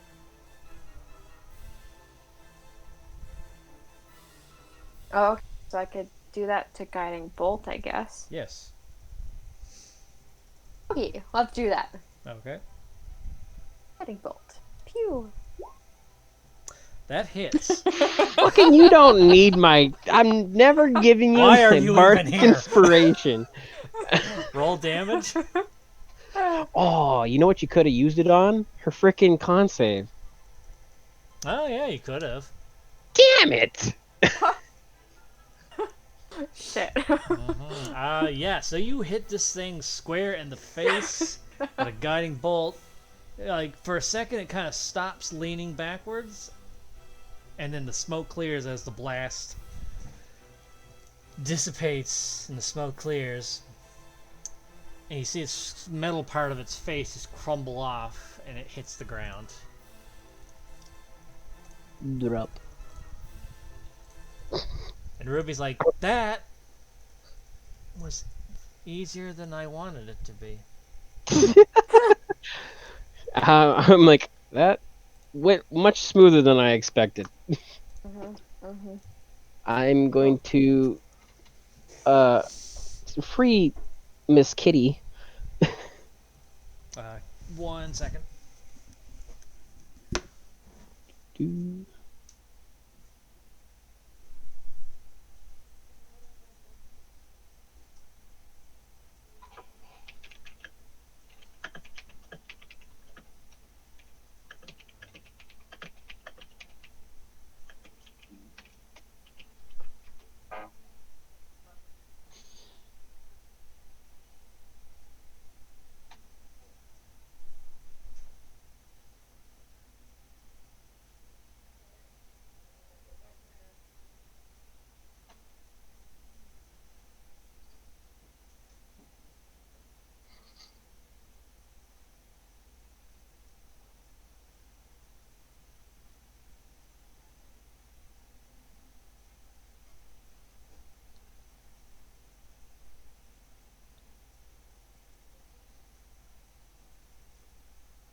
Sorry about that. Dylan wanted a hug goodnight. No worries. And then I had to pee. Okay. Okay, so. Head not blown up, but like blasted to bits. And everyone's disappointed at how easy that was. I'm not disappointed. I'm rather relieved. Ruby's like, she just like pouts, just crosses her arms, turns away from everyone, just like pouts. Alright, while she pouts, I will free pretty much all the prisoners, but I'll start with Ball Yarn. Okay. Do an investigation to figure out how to unrestrain her. Investigate. God, why is the right side always higher than the left? Ugh. The shackles are like built into the table that she's on. You don't see any way for it to like uncouple from her. She's also unconscious. Got it. Yeah. She doesn't seem as beat up as the Heroes Guild member, your friend there, Leon, but Yeah. She does seem like exhausted, as well as the rest of the prisoners. Got it. So nothing that I can see there, eh? Nothing at the table itself. All right. Oh, hey, look, things up here. Yeah, you do see 2 switches up there by the wall. 2 switches. Okay. Right. Ruby points out, be careful with that. Got it. You don't So want I'm going. to pull a Vickle. Right. So I'm going to investigate these two and see which one might be more obviously the switch for, unlock and not the switch for kill. Okay, investigation. God damn it! Shall I? I hate that it's on the right side so much. Yes. Mirrodin, you can as well. You have no idea. What are switches? Yeah. Can I? What's this thing? What does this button do? Do you mind if I change it to advantage toggle? Because I hate seeing the second number. If you want, just remember to switch them back when you do or do not have advantage on anything. I will do my best because that is just infuriating me. Ooh. Well, Ruby will see if he can figure it out. There's this stupid fucking wait, fly. who's awake? Are any of these people awake? They all seem to be either unconscious, exhausted, injured. Like, they are not... Like, Leon there, when he heard you talking, he barely was awake when he heard your voice. Got it. Ruby's going to give an investigation. Let's see here. Change. Would you like me to send you a picture of what she rolled? Yes.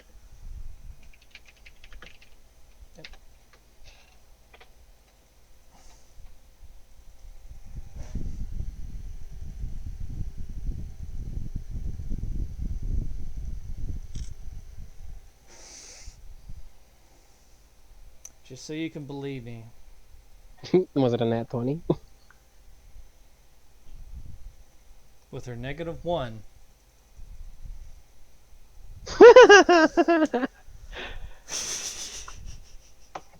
So, Ruby figures out just exactly what these things can do. Got it. Alright, so she's eyeing these up, and probably due to her experience in this type of stuff, capture people and having them imprisoned. Right? With her past knowledge, she can only assume that 2 of these switches, one probably releases them, one probably does something else. However, I see a third switch. Yeah, I was gonna say. She's looking at these here, and then she turns around and she sees a switch there between the 2 cages. And then she kind of just puts her hand on your shoulder real quick. Now, I can only assume one switch injures or tortures them. You can see the burn marks. You saw the burn marks on Leon. Right? One obviously would release them, or else you wouldn't be able to get them in and out of cages. But there's a third switch, and I don't know what that would do. Also, it's separate. Right.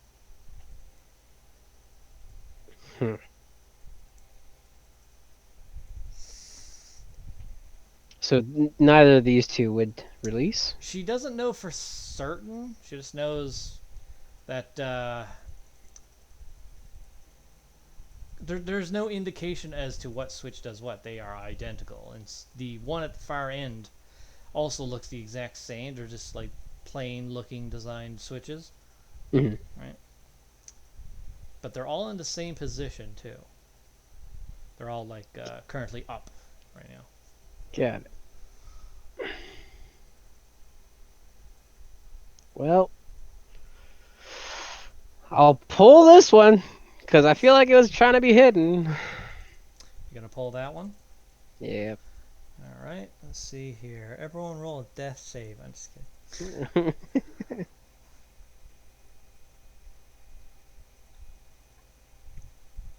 All right.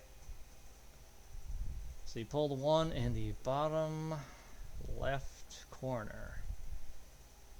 And you hear, as you go up to the switch, you pull it down, and behind you, you hear the sounds of metal opening up. Ooh, You free all the prisoners. Actually however. work. Yeah, sweet. that's the one that opens the cages and the restraints on the table. Well done, love. Woo! I was looking around the room and I was like, is it really just these two? And then I noticed down the left, I was like, wait a minute. I didn't have to roll investigation. I just needed to look more on the map. Okay. Cool. All right. Well, And you free them all. However, they are not really in much moving condition. all right. Well, I'm going to restrain him with He's things. dead. Oh. Well, You shot an energy blast at his face. I'm gonna be like, good job, Mirden, and finger guns. Like, freeze! You're whoops. under arrest. He's bleeding out of the face. Well, I'm going to investigate his body, see what he had on him. Okay. Well, it's not what he had on him, it's what he had in him. His stuff is built into his body. Like the weapons and armor and stuff like that, it's all built into his body. He is, upon getting like a good, real, like, look at him without having to be, dodging lasers, you see that he is a cyborg of sorts. And therefore naked?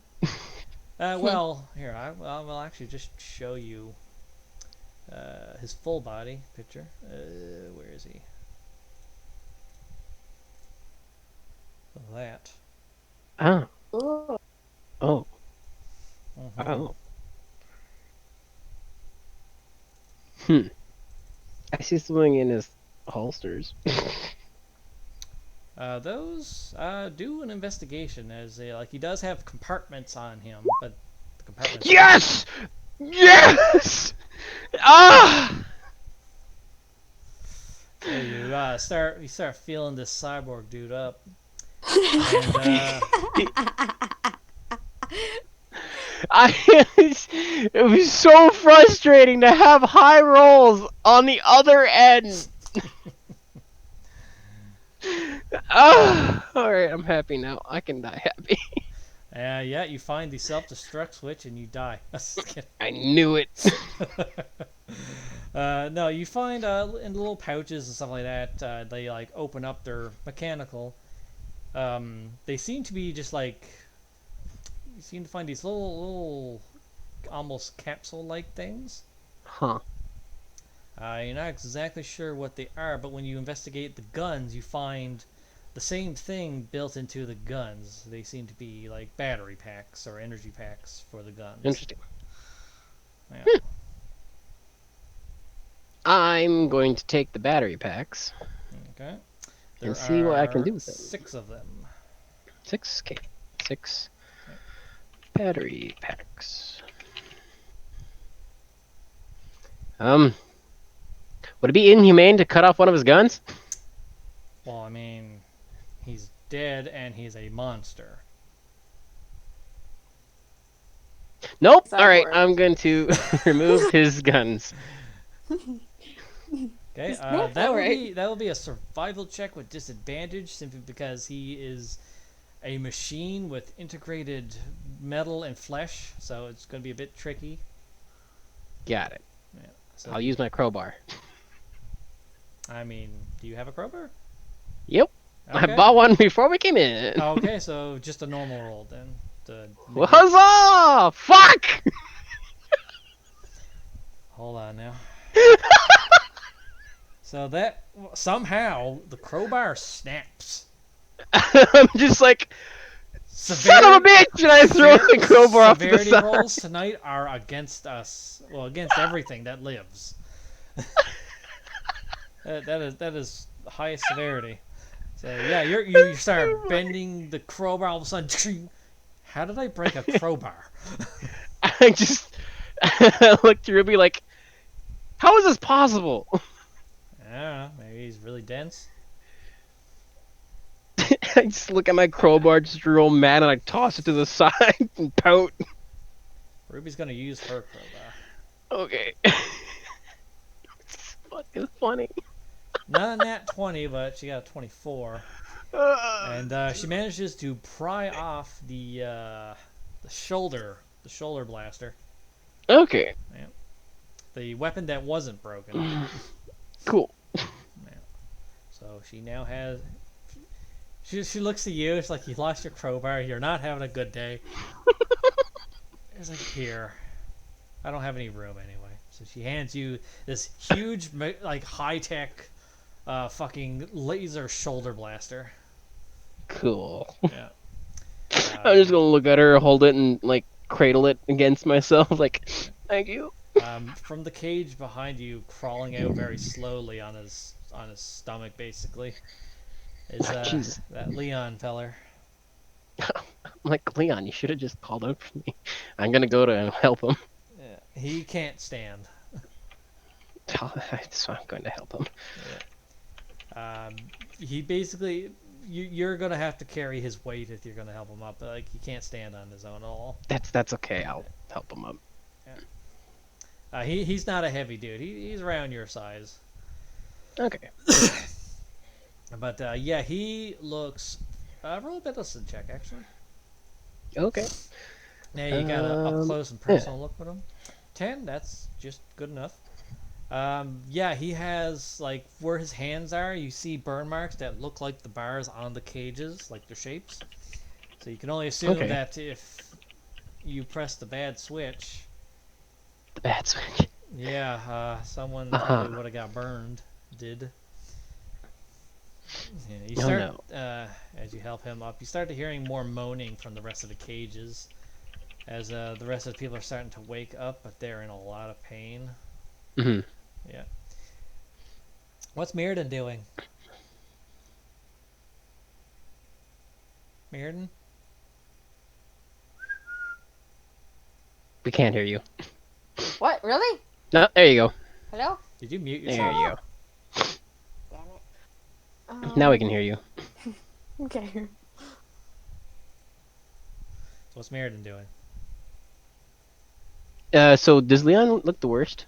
They all look pretty bad from just at a glance, but you'd have to go up and inspect each of them to see like exactly what their conditions. Because from what you gathered, some were caught at the same time, but others were probably caught at later times or earlier times. So a next question now. Okay. Now, does Leon? What is he? Like, do I know what he is as a character? Like, is he a bard? He is a human eldritch knight. I don't know if an eldritch knight has healing.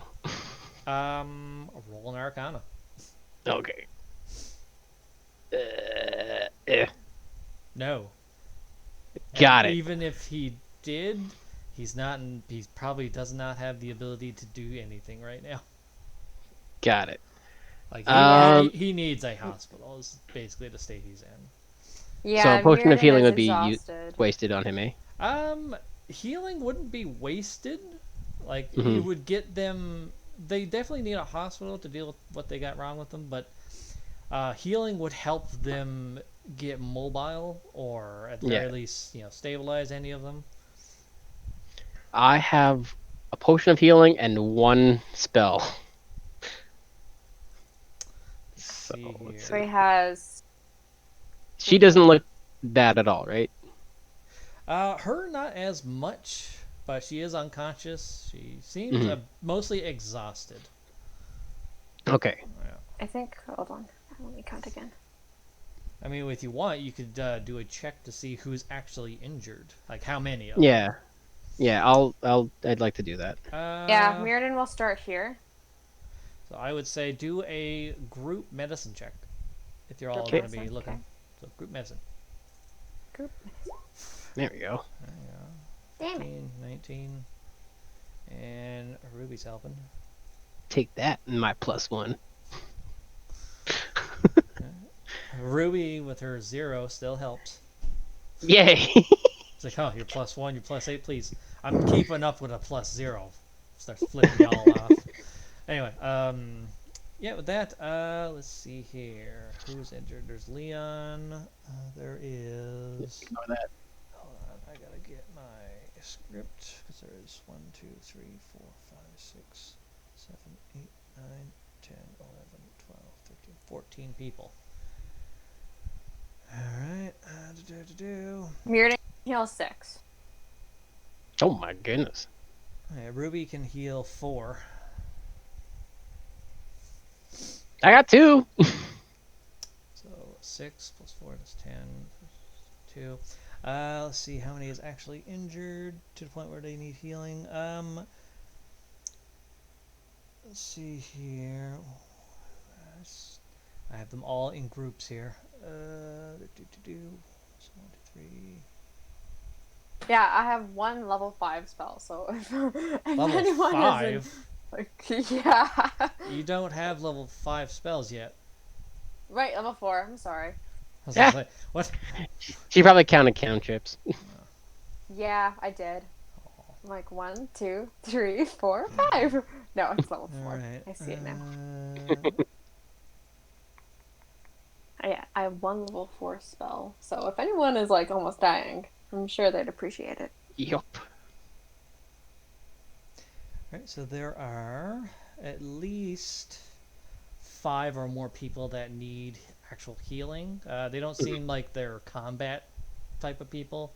Like you notice as you're going through the cages and looking out, you see what was her name? Amanda, who you can only assume is Amanda. Blonde hair, half elf, tavern like peasant looking girl. Hmm. You see several nobles and a child that seems to be of nobility as well. Let's see, so there's 3, 4, 5, and there's Leon's at 6.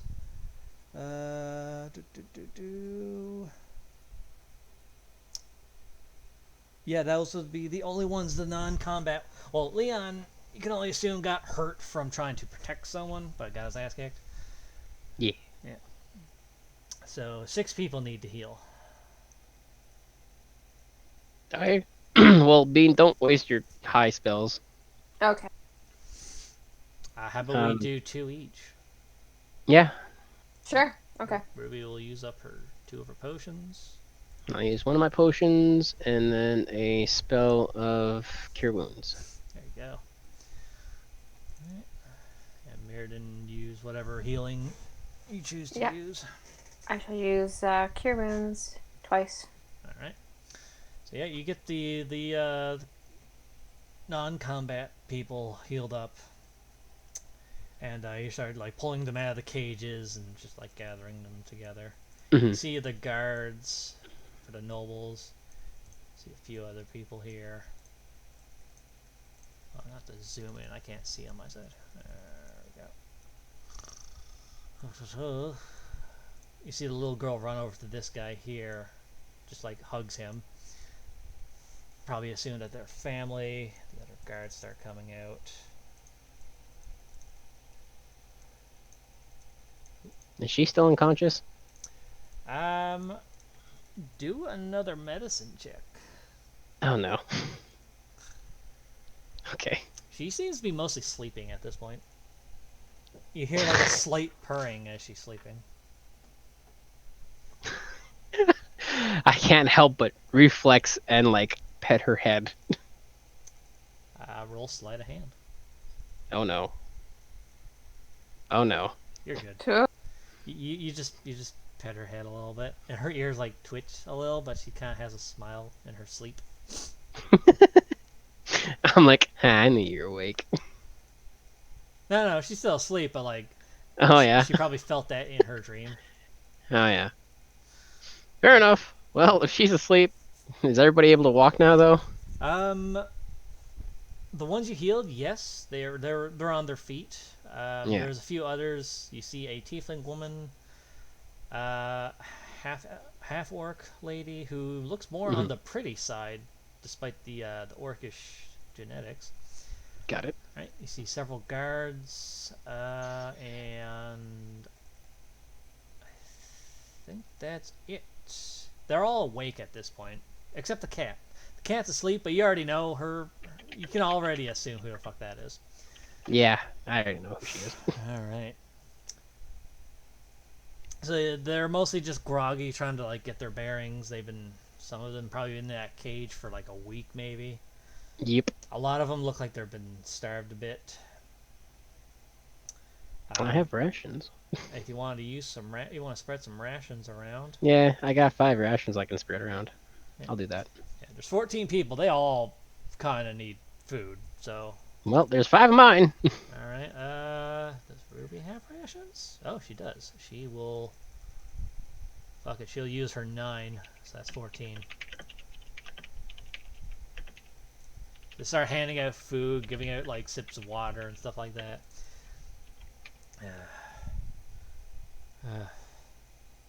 Like they're like holding their head, like they had that like really bad headache from not drinking water or eating.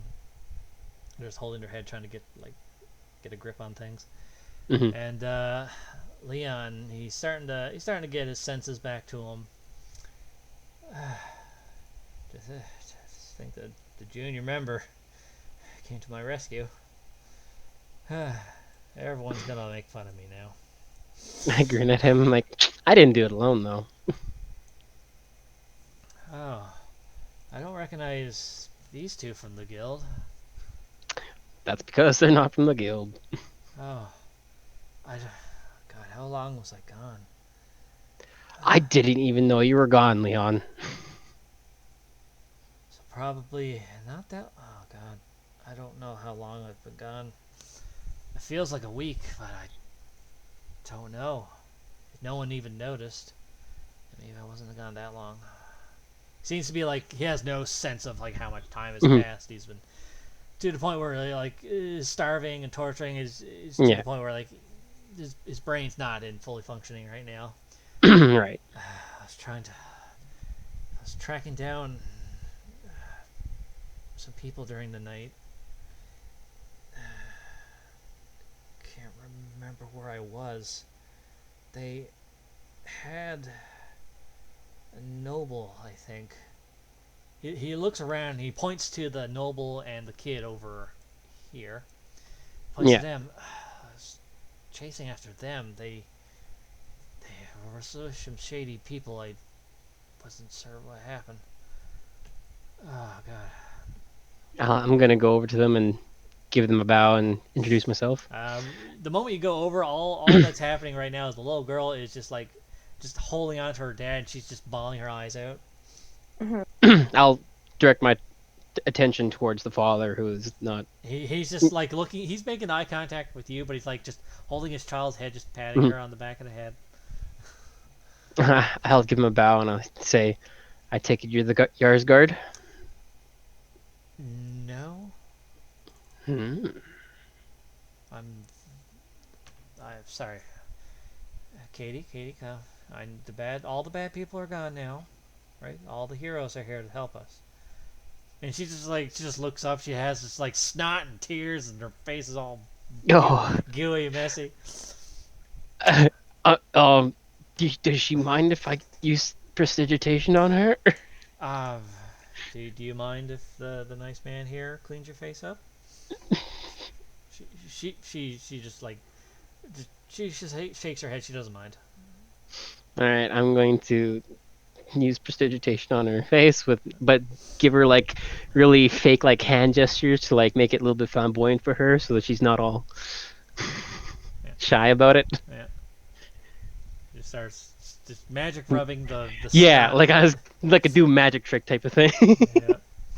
Like you clean her face off, and then like more starts coming out. Yeah, I'm like, oh, sweetie. I mean, they're torturing a child, so you know. Yeah, no, I'm gonna. She's gonna need therapy. Do I have a hanky? I don't think I have a hanky. No, I'm Simmons Vandrest. This is my daughter, Katie. I cocked my head at Vandress. Really? You're not the only nobleman taken then. I still don't know where the Yarsguard are. He points to the other side of the room over there. I look, I'm like, oh god. I didn't even know. So many people. Yeah, well, there was a lot of people going missing for a while, so. Yep. I'm gonna pat her on the head and then bow to the father.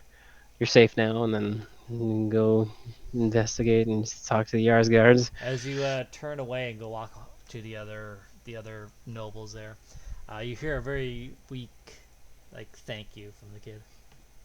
Yo, in my heart. And I'm gonna stand up tall and trying to keep my composure.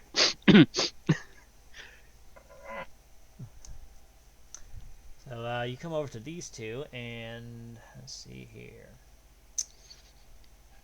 The man he looks like he was like, someone had taken him out of the cage, dragged him to a corner, and then just like group shit stomped him. Oh my. Yeah. Oh my. Yeah, like he has like that very rich looking mustache, but it's all covered in dried up blood. He's missing a few teeth. Right, he's got bruises for days, bruises for weeks probably. Yikes.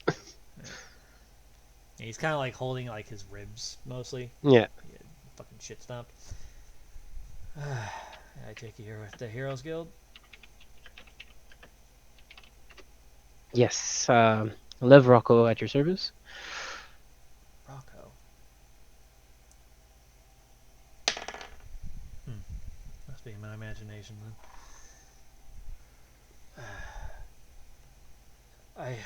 Well, if you took him down, I assume you took out the rest of them. Yeah, we have 16 others in captivity. And you did this with just the three of you? The three of us did this. Like, he's still beat up, but like his eyes widen as if he has no injuries, and he's like, okay. Why didn't they just lead with you guys? Trust me, it was not easy to find this place. Well, yeah. That would explain why we were here for several days. Forgive me for being so No, slow. no.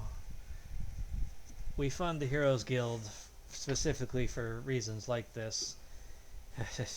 I'm just glad that anyone was able to get us. When we saw the young feller over here get dragged in, I assumed the worst.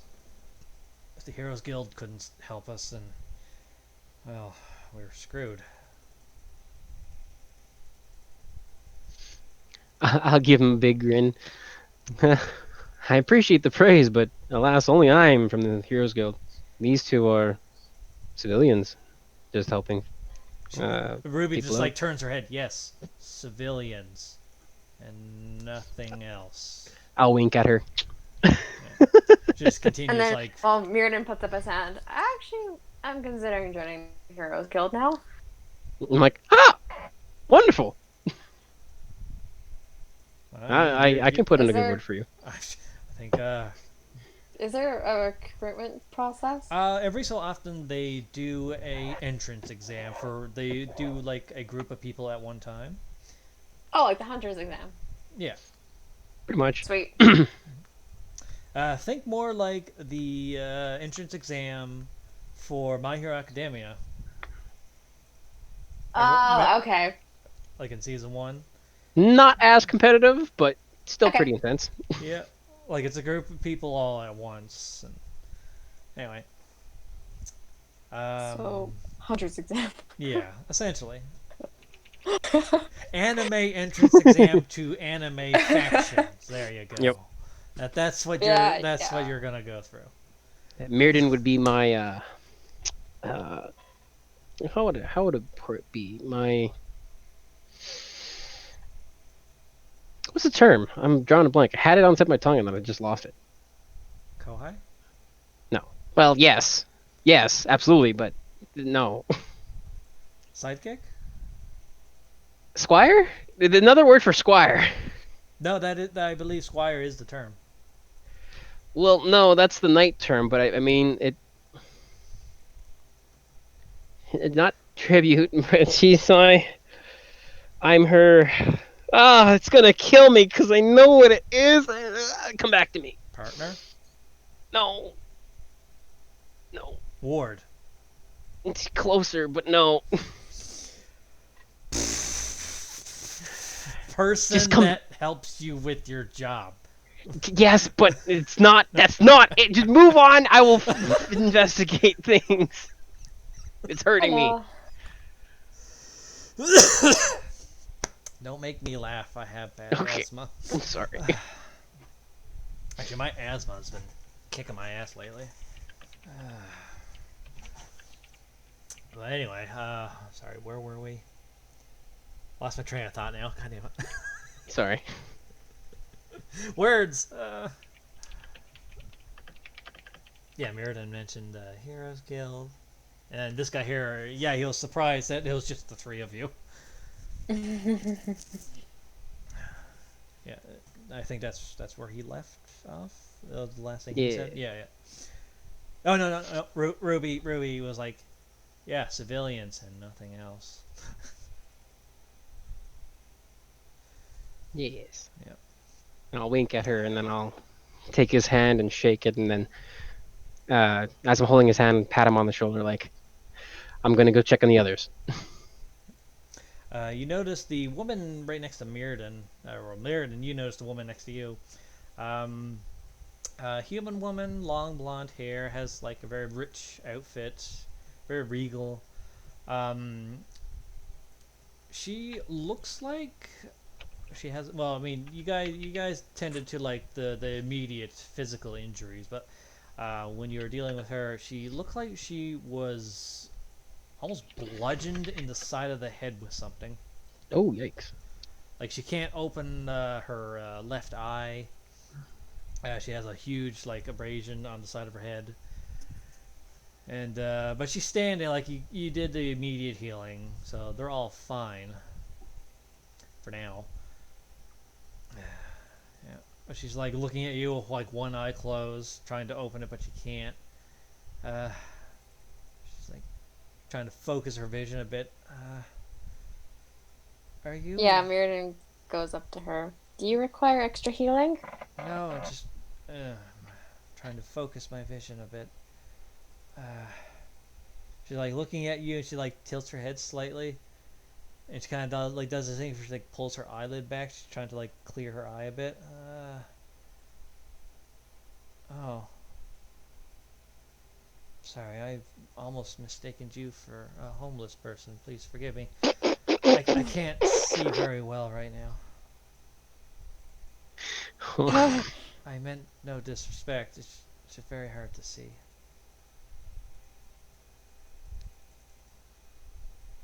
What would lower the swelling? Do we have anything that's ice related other than your ice bite, your frostbite? That's more damaging. Yeah. Wait think now. What does prestidigitation do? No, You at that chill. comment, I don't know if Mirrodin wants to help her anymore. You chill, warm, or flavor up to 1 cubic foot of food or non-living material. Oh wait, non-living material. Never non-living mind. material. Yeah. Well, I could. Oh, hold on. You can use an I object. got it. There you go. Yeah, I'm gonna use an object. I'll use my water skin.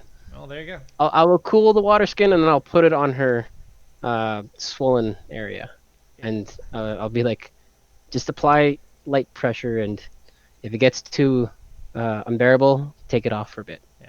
Like when she places it up against her, she's like, oh, the immediate like cold rush. She's like, okay, it's a bit better. That's gonna hurt for a while. I don't doubt it, my love. You notice as you've been talking to the nobles, despite being nobles, they're not head up their ass type of nobles, despite what they just went through. Ah, yes. Wait, what they said to Mirrodin? These are the nobles that fund the Heroes Guild. So they're usually not as asshole-ish. Mm-hmm. Yay! Like they devote their funding to Yay. like good causes, so you know they're on the nicer side. If only you save the assholes, then you'd be like, haha, now you owe me. Yes. But no, I can't do that to these folk. Also, I figured it out. Mirrodin would be Lev's nominee. Nominee? Oh, because you're Yeah. nominating her for the. Yeah! Yeah. I mean, Mirrodin's actions alone, because he's been doing jobs with the Heroes Oh, Guild. absolutely. but also someone in person to give a good name or a good word for No. her. No, buddies. Oh my god, yeah! I Ruby's, love it. Ruby's just looking over. I was like, well, I'm just gonna attend to the other people over here. Okay. Yeah. Starts talking to the tiefling woman and the half orc woman. Oh, As you guys are dealing with the nobles. Would you like to get the names of everyone? oh my god. I Yeah. named all of them. Good. I want all the names. Okay. All right. Let's see here. I'm gonna. So there's 5 guards. 3 of them belong to the. Let's see here. I believe 2 of them belong to the Vandrus, and 3 of them belong to the Yarsguard. 5. The guards are named in this order: Harry, Larry, Gary, Terry, and Steve. Hold on, I gotta get 3 yards guards. Am I 2 What? How do you spell the family? Vandrus, Thank you. Vandrist Yarsguard, guards. Heh. And then there's 2 Vandrist nobles. these are the guards' names. So Harry, Harry, Gary? Larry, and Gary, and then Terry and Steve. I'm assuming are Vandrist. Probably. Perfect. Terry. See, Terry is E-R-R-Y, while everyone else is A-R-R-Y. Or Except for Larry, Gary. Except for Gary. We don't talk about Gary. Oh, poor Gary. Got it. Larry, Gary, and Steve, and Larry. Terry. Terry is unrelated to Harry and Larry and Gary. No relation. Yeah. 2 Vandrist nobles. One was Katie. I'm actually typing them all out, and you just copy paste. Perfect. There was 2 There Yarsguard we go. nobles. So Simmons Vandrus and Katie Vandrus, Victoria Yarsguard and Richter Yarsguard. So, Simmons and Katie. Yeah, the commoner lady is Amanda, the one you know about from the tavern. Amanda Mannix. Victoria. Whoops. And Victor. Whoops. Mints.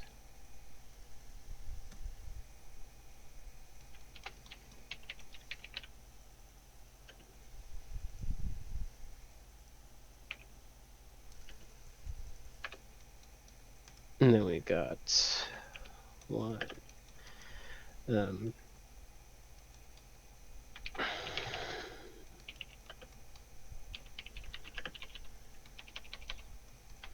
Leon. Then we got college. Oops. Ball of Yarn is the tiefling chick. Or Yep. sorry, no, the That tabaxi. did not. Yeah. Valletta is the tiefling woman. Jade is the half orc, and Leon is the human. Got it. So. Yarn.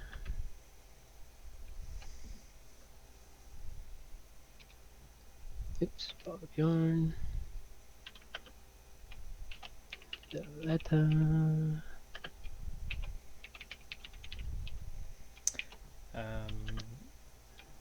Oops. Jade. As you're getting like everyone's names, Yeah. Ruby mentions she learned from one of the captives. One of those switches reveals a hidden stash that the crazy robot guy had. Oh. She saw him open it up once. Well, let's do that then. Okay. Let's see here.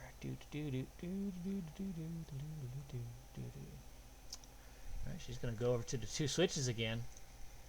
Okay. And she pulls the one on the right. Ah. Alright, and for your trouble,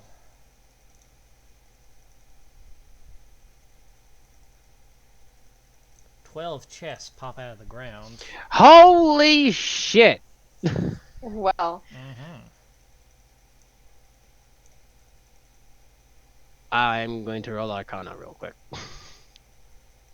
Ruby's like, "Oh no, I'm surrounded." Just like Yeah. starts like long That's step tiptoeing over the chest. Shit. Damn it. yeah.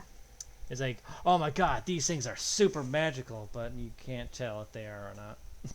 Got it. Well, Well, that's do we have to weird, check all of them, or can we? Hold on, Ruby's gonna check. Okay. Let's see here, Ruby. Oh, it's a 16. Nice.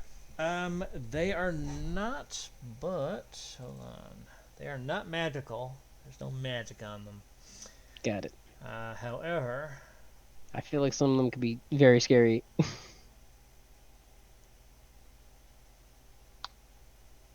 trying to see if they're locked or not.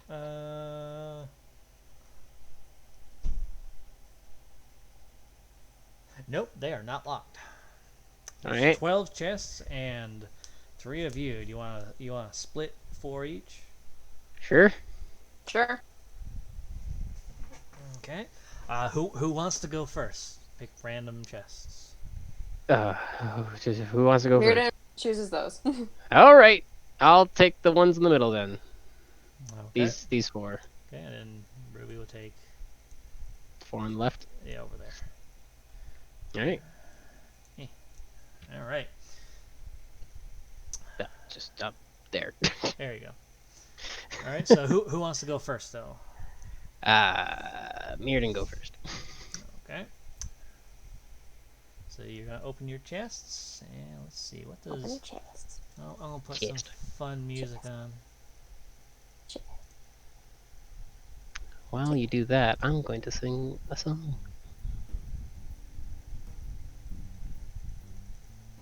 No, I'm not gonna put that one on. I'm gonna put.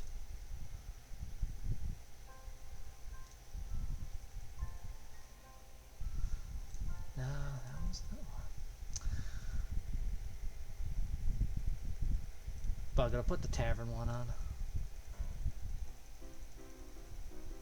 Yeah. Alright, so Mirrodin, you open up one of the chests, and inside you find a silver figurine of a derpy looking pigeon. It's this little figurine of a pigeon, but its face is all derpy. Roll an Arcana on this object. Okay, that's better. There you go. This is a figure of wondrous power called a silver raven. However, it is a pigeon version. So a lesser powerful version. No, it's the same thing. It's just I chose pigeon for funniness. Okay. Wait, what does it do again? Hold on. Rex.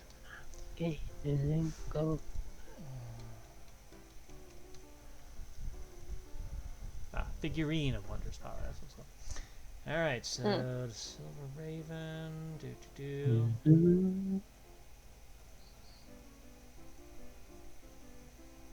It's a silver pigeon, I guess it's called. It does this.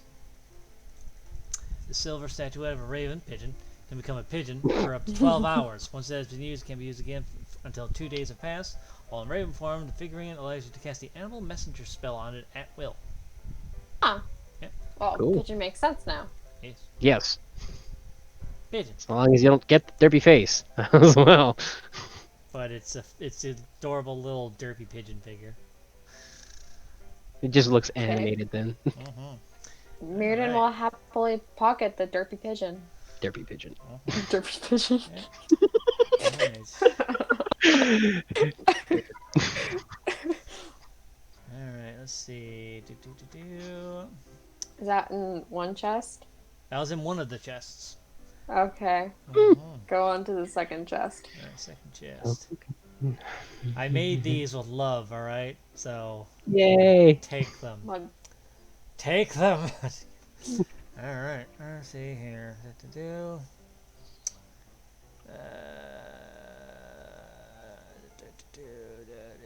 Alright, you open up second chest, and inside is what looks like a hairband with movable cat ears. Oh. This one's for you, Ruby. I don't want it.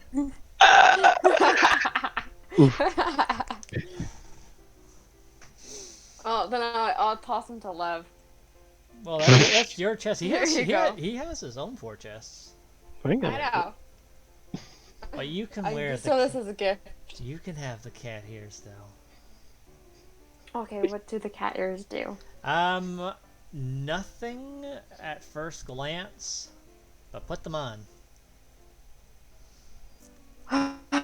Okay, yeah, fine. Okay, Mirrodin tries them on. I'm gonna watch with the deepest, intent, please be great. Right? You put them on. How do you feel? Do I roll a dice? No. What's Mirrodin's current emotional state? Oh, Mirrodin is full of trepidation. Full of trepidation. Yeah.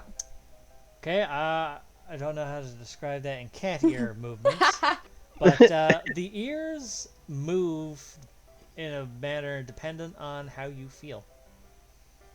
Oh. Cute. Yeah. Okay. Those are an actual thing in real life. There's there's these cat ears that change positioning or move around depending on how the person feels. Wait. Question? I think you know the thing. Okay. Never mind. I'd be surprised if you didn't. Anyways, This is whether I all do or don't you. is not the question. Mirrodin, do you still want them?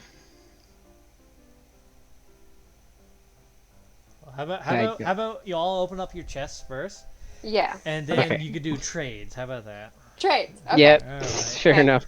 Sure. All right. Okay. Next chest. All right. Next. I was actually- chest. Go ahead. All right. All right. So your third chest, you open it up, and inside is. Let's see. You find a pump-action sawed-off shotgun. That's been it's been modified. Shotgun. Okay. Yeah, it has 5 shotgun shells currently loaded into it.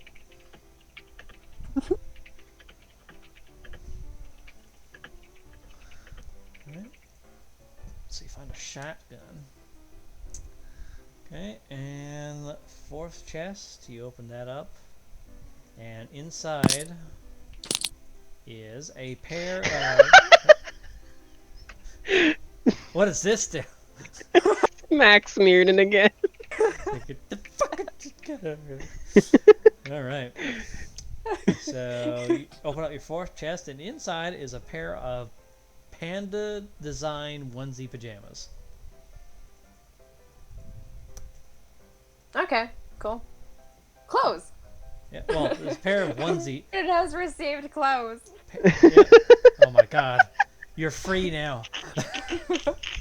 Harry Potter. You're no longer a hobo. Yes. Mirrodin is a free elf. So you have cat ears, a pair of onesie pajamas, you have a little derpy pigeon figure, and a shotgun. Oh boy. Cool. Alright, Lev, you're Hobo next. with a shotgun. Wearing a panda onesie. Oh. Alright, so Lev, you open up your first. And inside is a platinum chain necklace with a set of lustrous pearls. Ooh. Yeah, it's a very fine piece of jewelry. I will pick it up and can I roll Arcana on it? Yeah, if you want. I would like to see if it's magical of sorts. Whoop! I don't know! It just seems to be really nice jewelry. Probably a nice Huh. gift, or just a valuable trinket. I'll look at it and I'm gonna put it on. Okay. You don't seem to feel any different wearing it, but you do feel like you're a rich son of a bitch wearing it. Fancy. So platinum chain with what? I will just copy the thing for you. Okay. This is actually perfect music for this. You're just opening up these chests and it's just a bunch of goofery. Ooh, those are fancy. They look very valuable. Cool. Alright, well, that goes in my treasures. Okay, and that was your first. But I am Was that your I'm first wearing or it. second chest? First. First. All right. Let's see here. You open up your second chest, and inside is a bag of 10 dice. Oh. Alright. Yeah, just a bag of 10 dice. Just regular, like, gambling dice. Okay, cool. Fair enough. Thank you. And the second one. Okay, you open up your third chest, and inside is a very cute white apron with strawberries and hearts stitched into it. I'm gonna hold it up against me. I'm like, what do you think? Suits you. I'll look at Ruby. I don't want it. Okay. I'm like, who said I was giving it to you?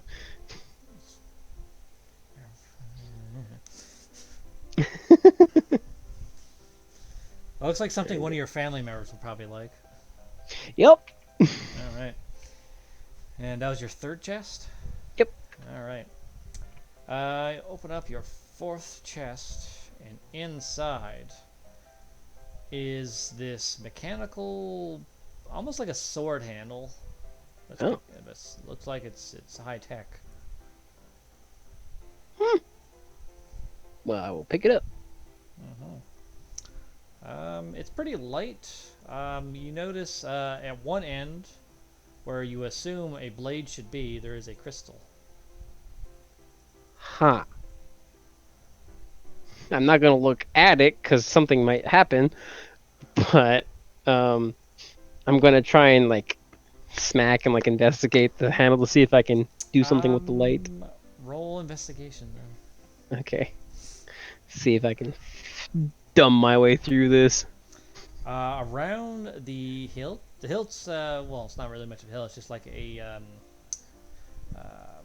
really large like bolt that's screwed onto something, and it twists. You slowly twist it, and the crystal begins to glow with this humming noise. And all of a sudden, like a lightsaber, this radiant blade comes out of it. Oh. You are now wielding essentially a lightsaber. Roll an Arcana to know what it is. Cool. So I have a lightsaber. Yes. Is that the name of it? You will find it when you roll an Arcana to know exactly what it is. I will roll Arcana. Ha! Cool. This is the Sunblade. Ooh. It's a Wow, plus shit. 2 rapier that deals radiant damage rather than piercing damage. I will actually just fucking shove the thing in your goddamn sheet. Yay! Thank you. Since it does not require attunement. It's automatically active.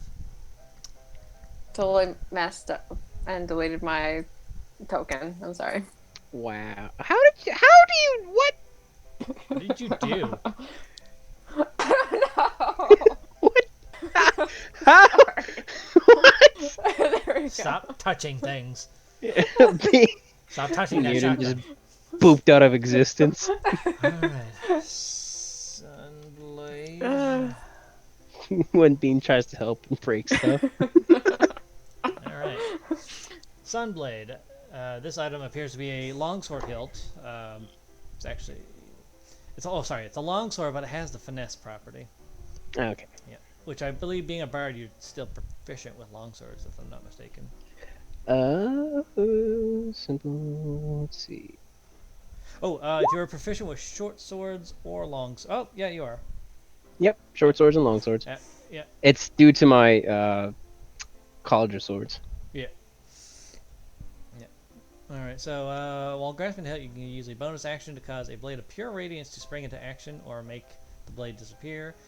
So, while the blade exists, this magic longsword has the finesse property. If you're proficient with longswords or short sword, you're proficient with the sunblade. You gain +2 to attack and damage rolls with this weapon, which deals radiant damage instead of slashing. When you hit an undead with it, that target takes an extra 1d8 radiant damage. The sword's luminous blade emits a bright light in a 15-foot radius and dim light for an additional 15. The light is sunlight, so vampires would take damage just by being near you. While the blade persists, you use an action to expand or reduce the radius of light and dim light by 5 feet each to a maximum of 30 feet or a minimum of 10 feet each. So you have this. That's in your sheet now, I believe. Yeah. Yeah. I'm putting because I have my fighting style is dueling. It's a +2 to damage as well. Yep.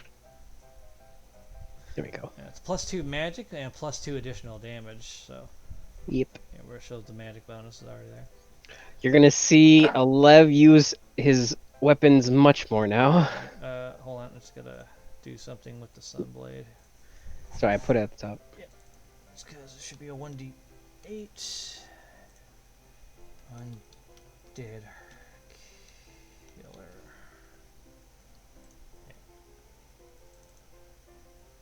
Yeah, undead killer. Want to make sure. Yep. All right. Undead killer. Sweet. There's the second damage type. Got it. So yeah, with one-handed blade, and it's a light weapon as well, I believe, or is it just finesse? I think it's just finesse. All I need is finesse. Yeah, it's just finesse. Okay.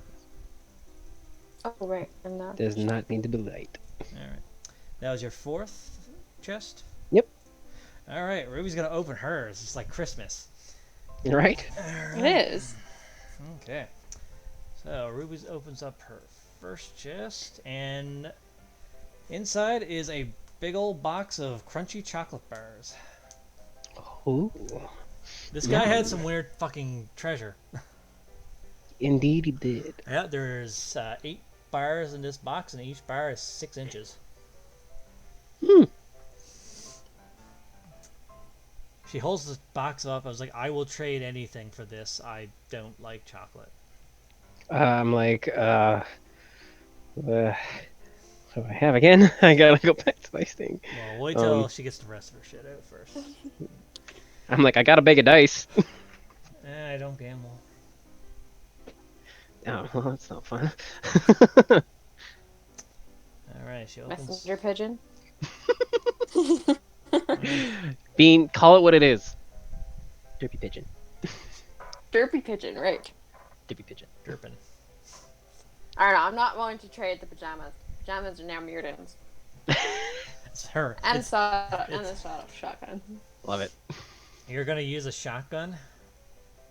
Oh my. I mean, you can. I think. Okay, no, I can't say nothing. Alright. She opens up her second chest, and inside is a blowgun with 10 poison needles. Ooh. Like one of those blow dart guns, right? Yep. Yeah. Natives use. Yeah. Shall erase messenger pigeon and write derpy pigeon now. That's more like it. What the hell do you mean, Mr. Pigeon? Mr. Derps. Derpy pigeon. Alright, let's see here. She opens up her third chest. And inside is what can only be described is a gauntlet combined with a shotgun. I'm like, I feel like this chest was made for you. She puts it on like Thanos putting on the Infinity Gauntlet. Oh no. Right? And she like cocks the shotgun barrels in the knuckles. Just I am inevitable. That was pretty good. All right. I read a book where this guy held a gun, like a handgun, in his shield. So like he had his like dominant arm, or was it? Yeah, I think it was his dominant arm. So like as a shield, like he tricked and like, he created a trick and like it just it was so cool. Good. Got it. Got it. Cool. Cool. Cool. So yeah. And she opens I up the bet you fourth that's what I case, and inside is a case of shotgun shells, but they have different colors on them. Arcana check. Well, Ruby's gonna Arcana check.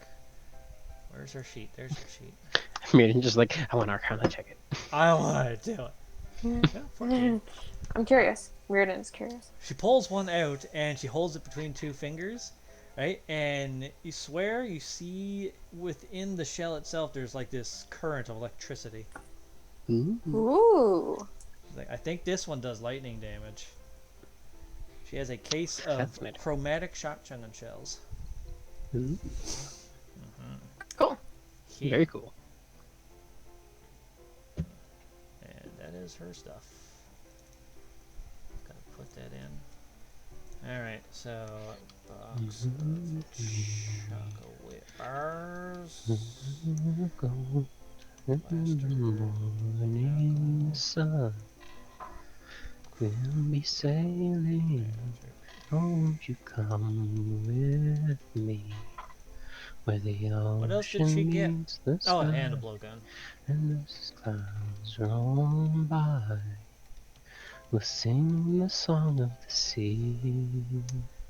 Alright, so she's like, okay, so who wants to trade? I kind of like tuck away my sunblade. Cat yours I have these three. for chocolate. Who wanted the chocolate? Cat yours for chocolate. Cries Mirrodin. Roll a persuasion Or- on Ruby. Yeah, or a derpy pigeon.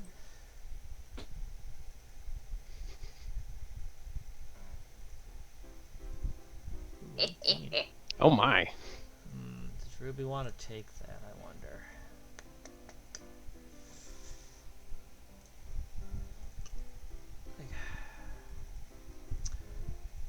I'll take the cat ears.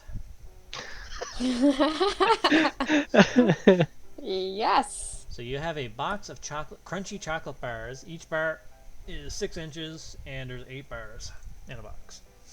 8 bars of chocolate. Ooh, see me. Movable cat ear headband. She puts it on, and I can't remember what cat ears look like when they're grumpy. Can they just kind of like slumped over, I guess? Yeah, she's just like, yeah, I give up. Like, I don't really want the blowgun with the poison needles. Does anyone want that? I'm like, I got a bag of 10 dice. I could sell this for more. Most likely. Yeah, might as well just sell it. Yeah. Does anyone have I'm anything that they want to trade? I'm happy with what I have. I'll probably give it as gifts to my family. She takes off the cat ears. Here, give this to one of your siblings. Oh, you already know I'm giving it to the youngest. And he's like, yeah, I had a feeling. Also, she pulls out of her like outfit, right where the boobs are.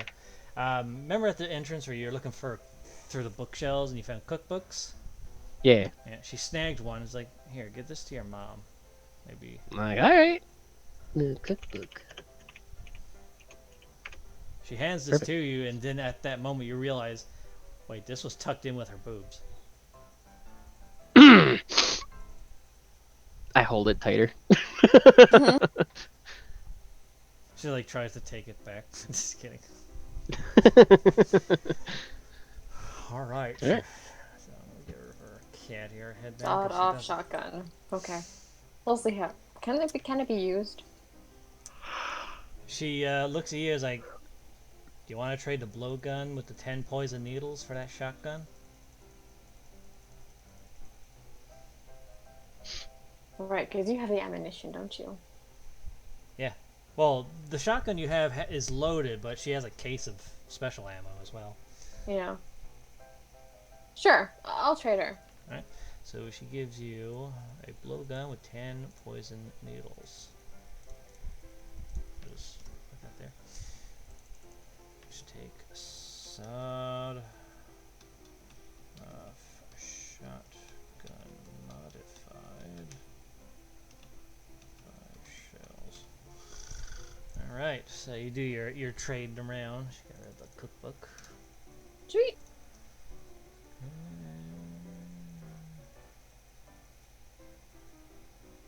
Yeah, I guess that's it. Alright, well. You guys escort everyone out of the building safely through the tunnels. It's just like directing like a crossing line at a school zone. You're just directing the line of children, but they're all tired, Yeah. exhausted grown-ups. Well, there's one child, but yeah, you escort them all out, and you report back into the guild. A couple people actually show up to like the 16 people. They were escorted out already, right? But there's a few guys outside. Who is available right now? Actually, 'cause other people are doing things. I believe no, not the crime syndicate. Here, let's go. The crime syndicate's there. Wait, no, that's good. Oop, I clicked the wrong button. There we go. Alright, waiting outside is someone that you got to know only for a moment, and then you're kind of creeped out by her interests. You would know this person, a blonde-haired paladin woman that's a Heroes Guild member. She's waiting outside, and she's kind of just like impatient, shuffling in place, waiting. She sees that all the like beat up guys are already coming. It's like, oh, I didn't get to fight them. Oh, you just like as you're coming out, it's like, oh, I didn't get to fight them. Oh, there's so many of them. They could have all beaten on me at the same time. Oh no. She's kind of like biting her bottom lip a little bit. Darkness, is that you? Huh? What? Oh. No, my name is Claire. Oh. Hi Claire, I take it you were the backup? I mean, that's what they told me, and I got so excited. And then when we got here, they were already beat up. I even offered to let them just like, you know, to take one shot at me, but they were too weak. Right. Yeah, I like a good fight every now and then. Yeah, I like it when I get hit in a fight, though. I look to Mirrodin and I'm like, anyways, Oh, so easily dismissed. I look at Claire, I'm like, well, I'm Lev, this is Mirrodin, and that is Ruby. And these are all the people who were captured. Yeah. There's just like hordes of people coming out of the building after the first 16 thugs were brought out in a tied up fucking lineup of people. Yep. Yeah. It's like, man, there's so many people in there. Yeah. Well, there wasn't really much reason for me to be here. The other person that was with her was, let's see, who else was with her? Who would have been available, because I had other people doing so. One guy you know for... You know this guy only for one thing. Any job that he's put on, any mission, a building usually explodes in the process. Is a tiefling male with like long black hair done up in a long braided ponytail that goes down like past his ass, and on his shoulders a little pseudo dragon. Is a tiefling male. You know him as Ash. Got it. Yeah, he wears black robes. He has this fucking shit-eating, not shit-eating grin, but like an overconfident grin on his face. Yeah. Right. Yeah, he's basically just like dragging the captured people, the thugs. Yeah. Right, he's just dragging them off. And yeah, it was just the two of them, but at the same time, these two are like powerhouses. You know that much. Yep. They sent you good backup. It's just one's a ticking time bomb. The other one is just uncomfortable to fight alongside of. It's like, oh god, they sent the weirdos. Yeah. Got it. Well, so is there any more people in there that need to be fought? no. There was a man monstrosity by the name of Critical. Was he dangerous? Keyword was. Every time. Oh my. Yeah, and I'm gonna have to go here soon too. Okay, I gotta start well, driving. I mean, this is the ending point anyway. We're just getting people out. Yeah. So you bring everyone back to the guild.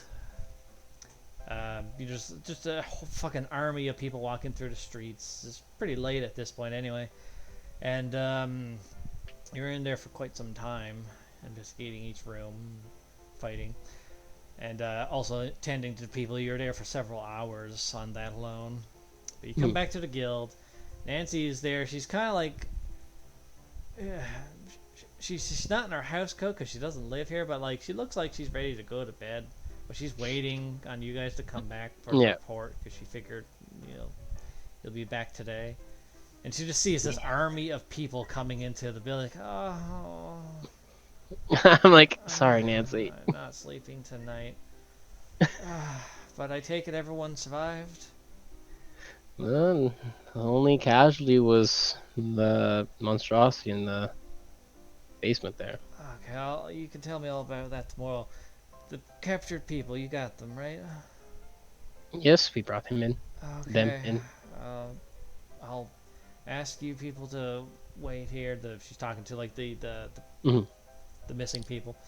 So just wait here in the lounge, and I'll get everyone's information. I have to. I'll call the city guards to deal with these thugs here. And as for you guys, well, let's see. She pulls out clipboard, and she's as you've been like reporting throughout the day for each thing. Yeah. Well, let's see here. You stopped a crime syndicate operation, took out one of their bases, stopped a huge, massive drug bust, took out one of their executives. He's talking about the monstrosity cyborg thing? Yes. We do have information here on that. One of the higher ups in their organization, you took him out. Let's see here. People stop drugs from being spread. Returned a lot of money. Alright, so hold on. She goes off to her office, comes back with several bags of money. Alright, you each get paid 600 gold. Oh. Arigatou gozaimasu. Arigatou gozaimasu. Yeah, so 600 gold each. Oh my. Well, you've rescued a lot of peoples. A lot of them were nobles that fund the Heroes Guild. You stopped a massive pile of drugs from getting out onto the streets. You took out one of their executives. You basically recollected money from like their deals and such. Yeah. So you landed a massive blow to the enemy organization. Excellent. And you didn't die.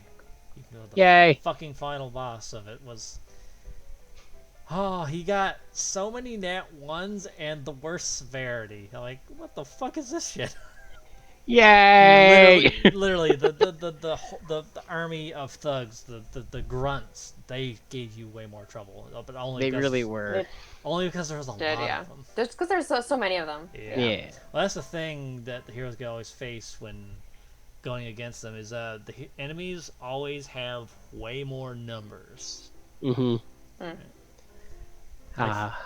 Warding wind, you are my friend. Yes. It's like bullets. Matrix.